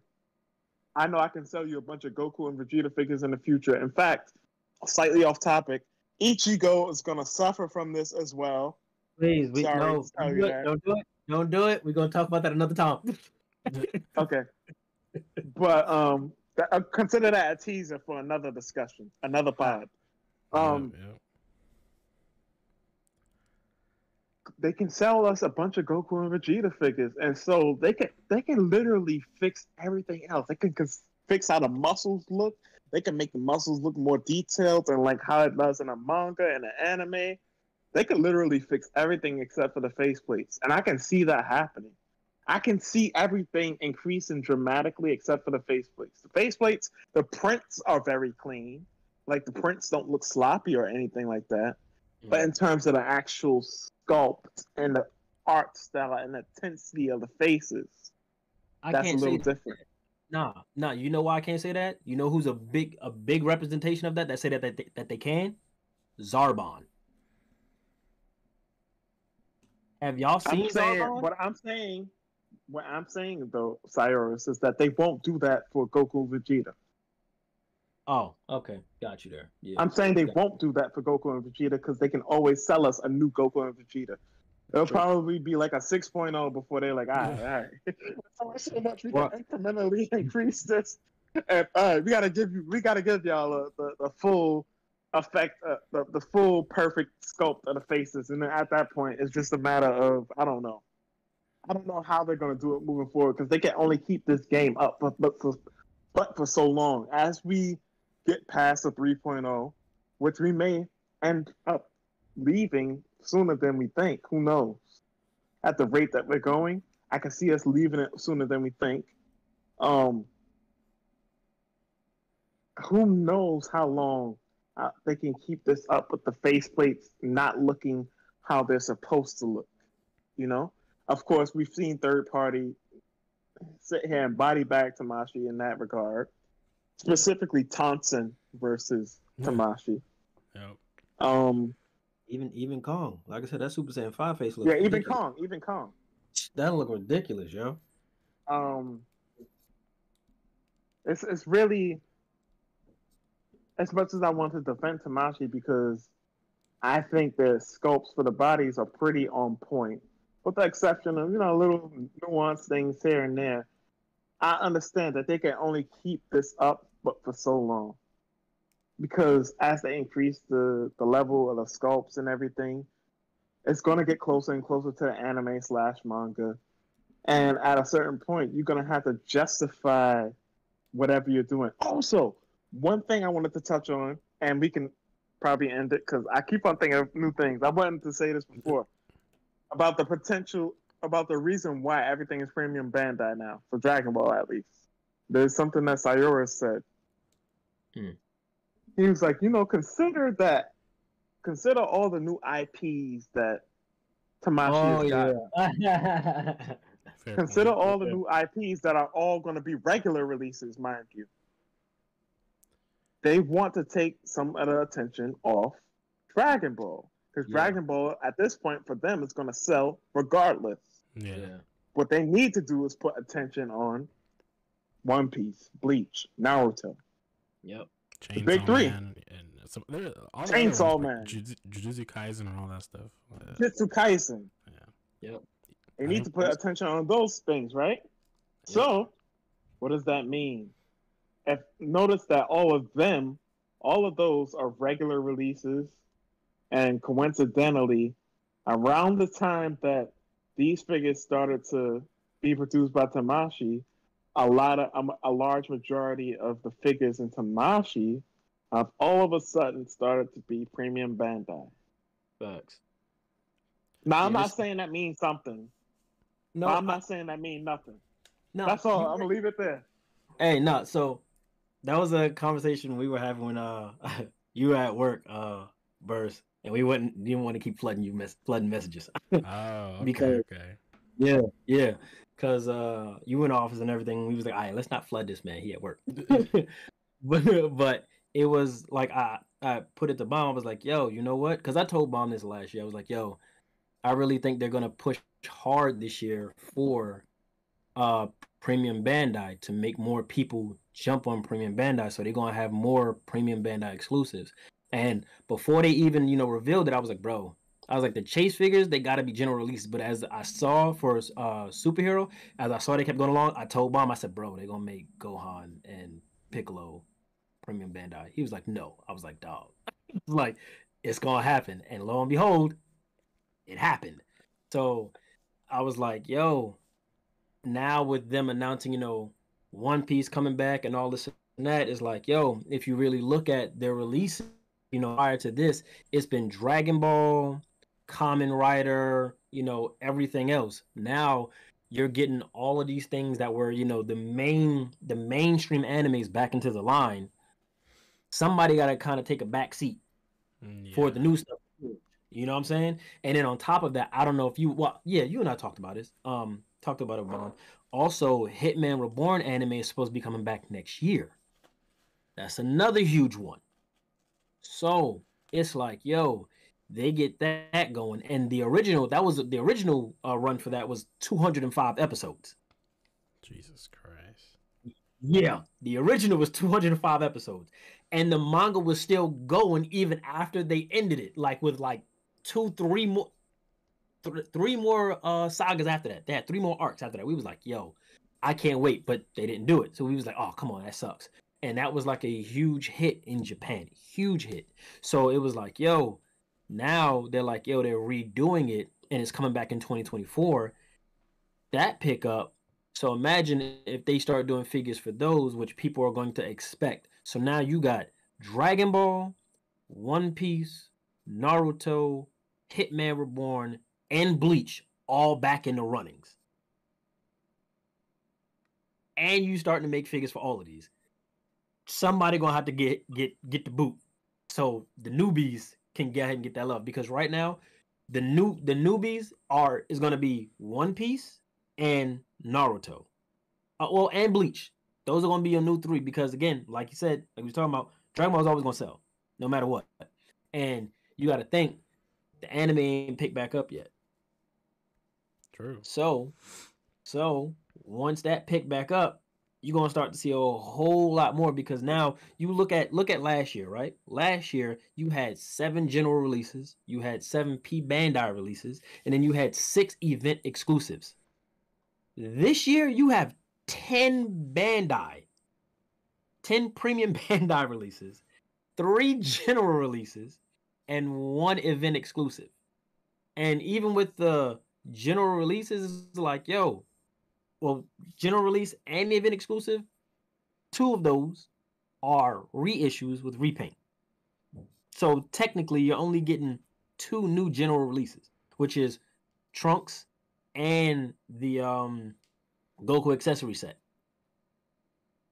So it's like, next year is gonna be it's gonna be hurtful.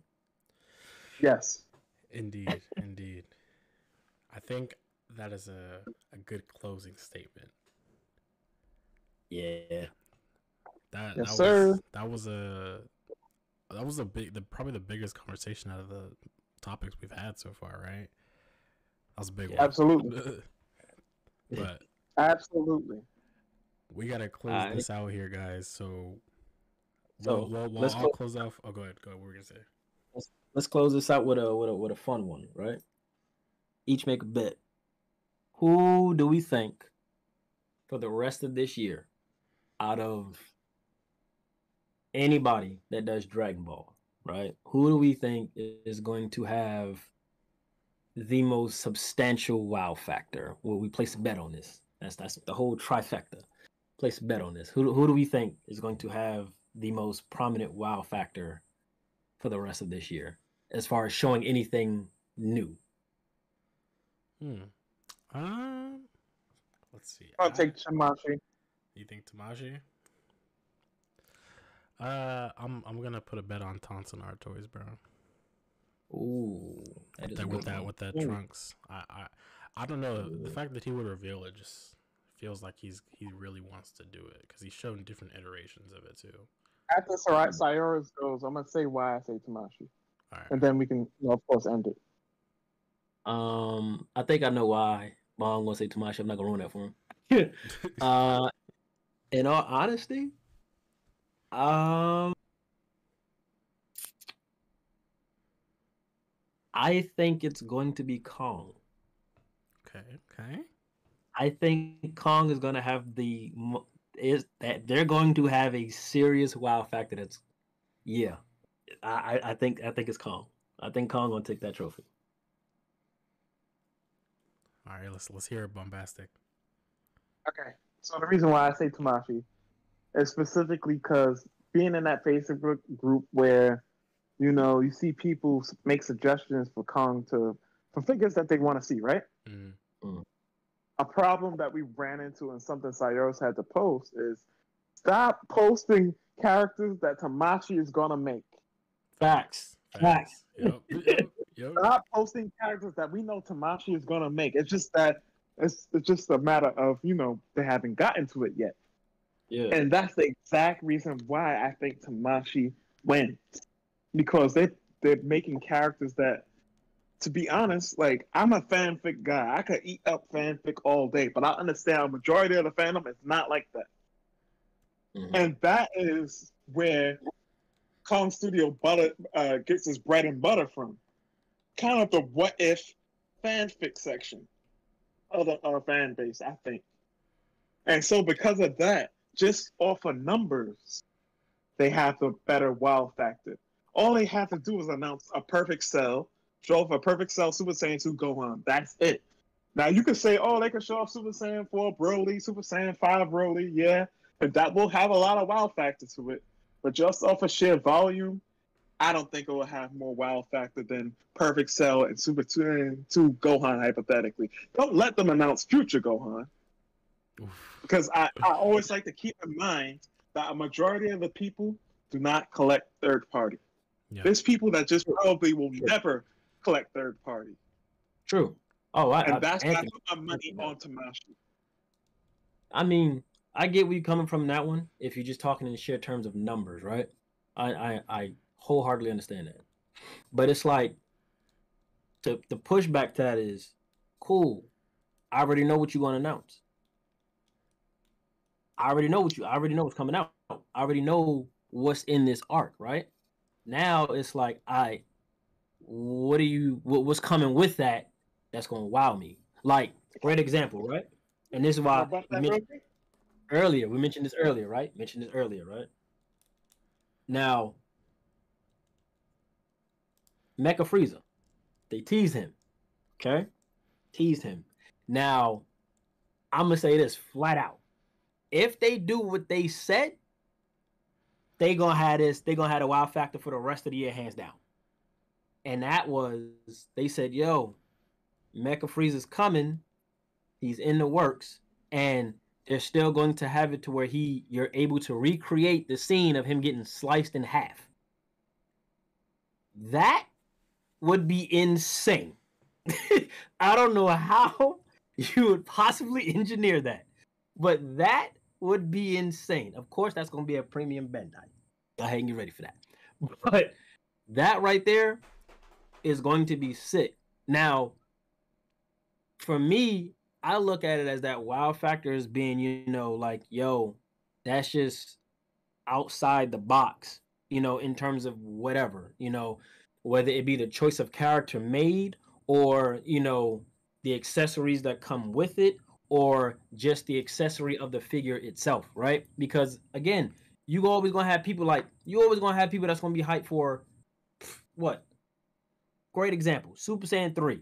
Favorite transformation? Cool. So I'm always gonna be hyped when I say Super Saiyan 3, no matter what. I'm always gonna be hyped. Super Saiyan 3 is my favorite. Always gonna be hyped. So it's like, yo, you always gonna have people that's gonna be hyped when they see a figure get announced. You always gonna have that. But that's like, oh, yo, like, this is what you see people talking about the most. Like, you're like, yo, this is crazy. Like, how? Like, what in the world? Now, hey, that was like us earlier today, was it not? True. What we saw, we was like, how? Y'all just announced this last month. How? And that's a beefy dude, right or wrong. You're right. So it's like, yo, that's what I mean that's what I'm looking at when I say a wow figure, because it's like, that's like off topic. That's like video games. That's like Nintendo. Nintendo will sit here and announce a game and they'll be like, yo, it's coming out in 3 months. What? Stop playing with me. Sony, Xbox told them, cool, announce the game, it ain't coming out for another 4 years. Cool. All right. You building up the hype for it. People are expecting that they want to see more of it, but it's like, all right, cool, it start to fizzle. But it's like that, like what we saw earlier, dog. It's like, yo, we know neither one of us to put this out. We know the moment that gets out there, what's gonna happen? People gonna lose it. And it's gonna be like, yo, didn't they just what you're saying? Huh? Just a quick rebut to what you're saying, because I know this is getting very long. Yeah. Mike Tyson and Deontay Wilder are very famous knockout punchers. You know the knockout is coming, but it's still a wow factor. You know the knockout's coming, so you know what Tamashii's gonna drop, but it's still a wow factor. But you see but again, you got to look at the knockout factor, right? You know the knockout is coming, but it's how it's coming, right or wrong. It's how it's coming. Because all right, now that falls into what I'm saying. The accessories that come with it, or the accessories of the figure, or how it's done. So it's like, okay, what's gonna be that knockout factor? Like, great example. How many people you saw fight Tyson? You wanted to get in the ring? Oh yeah, it's gonna be a good fight. Done, first round. Wait, what? You see what I'm saying? Like, how many fights have you seen like that? Where you like, yo, this is gonna be a good fight. Bip, 2-piece, that's it, done, fight over. Bro, it's the first round, be like a minute in, done. So now here it is, it's like, yo, you can have that knockout, cool, but now it's like, you know the knockout is coming. Is it really gonna be a knockout though? Because again, if this was, back in the day, couple years back, cool, you know they got it. But seeing is where Kong and all these other third parties is at now, can you really say that so easily? Because yeah, they always gonna need Tamashii Nations to produce their product, absolutely. But does it mean that they can't do it better than Tamashii Nations? No, because we've seen them do better than Tamashii Nations. And it's like, great example, that Super Saiyan 3. Banana Locks versus Anime Accurate. Which one you going with? I'm going with both, bro. I gotta get everything. All right. I gotta be the completionist in the community, bro. I have to. I see what you did there. You got it. But yeah, I guess we can wrap it up on that note. Like my man said, gotta catch them all, right? For sure. Facts. But this has been really good. I really am glad that we got together and we're able to do this. I mean, in the future, hopefully we're able to, get some more guests on here and stuff like that. I'm not sure if you guys have heard of Kai's World or any other creators like that, but he's really into talking about it. Say again? I said Kai's World is definitely somebody I wouldn't mind having on here for sure. Big fact. He hops on lives on TikTok a lot more, but I definitely think he'd be open to doing something like this too. So maybe we'll reach out, try to get some more people on here too. But for now, I really like what we were able to do here on this, this small space so far. And this was a really long one, but I think it was good to be able to just express the thoughts because there's so much to talk about just third-party stuff alone. And then when you start just thinking about the individual topics we had, you can take one of those topics and literally talk for almost hours because there's just so much in depth there that's been happening over the last several years and the way things are changing and moving up, stuff like that. But you guys have any closing statements you want to say before we wrap this thing up? I usually would, a lot of people will say like, comment, subscribe. Yes, like, comment, subscribe, support us. But for me in particular, if you're watching one of my videos, I never asked you guys to do that. If you are familiar with me, that's because I want y'all to genuinely like the content. If you don't really mess with the content like that, then don't like or comment. Now I don't want to speak for Burst because right now we're doing a joint venture, but I'm kind of the same opinion though. It would be nice if you would like, comment, and subscribe. Mostly like and comment because share. Likes and comments and sharing is what makes the algorithm work. Subscribers, yes, they work. It's basically not even get into it. But either way, yes. Check out some of my reviews. I got more reviews coming on.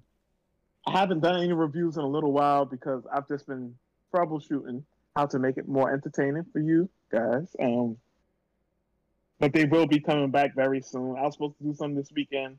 I was very busy. But this week, for sure, this week. He's cooking. Word. What about you, Cyrus? Um, literally going to say what I said before. Follow these two gents. Absolutely. If you are not following these two men, you are doing yourself a disservice. Um, at most, I can say, have fun with this. You know, like don't be jerks to each other. Like have fun with this. This is what this is about. It's just what we love to do. You know, what keeps us entertained. You know, what helps us make friends even more. You know what I'm saying? Just have fun with this, definitely. And share this, especially if you learned something new that you didn't know. Whoever else you collect with, they might not know something that you learned today. Share if you did. So share this information if you at all learned anything with anybody. And again, last thing I'm gonna say is to stay up to date, definitely follow those things that we let you guys know of if you weren't aware of these things. Follow those things so you can stay up to date on these things. But biggest, follow these two gentlemen so you're up to date on all this stuff. Thank We you for listening. appreciate that. Appreciate it, fam. No All right. doubt, homie. So So my last remarks here, if you like what we're putting out, go check out everybody. Again, Saiorus is on the Facebook Kong Studios group, and primarily he's really the only one I see posting like the news like right when it happens for a lot of the Kong Studios stuff on there. So definitely follow that Facebook group. For one, the admins do answer questions regarding some of the products. So I mean, you might get a good tease like we did with the Vegeta a while back when they said, yeah, it's gonna be a muscular one.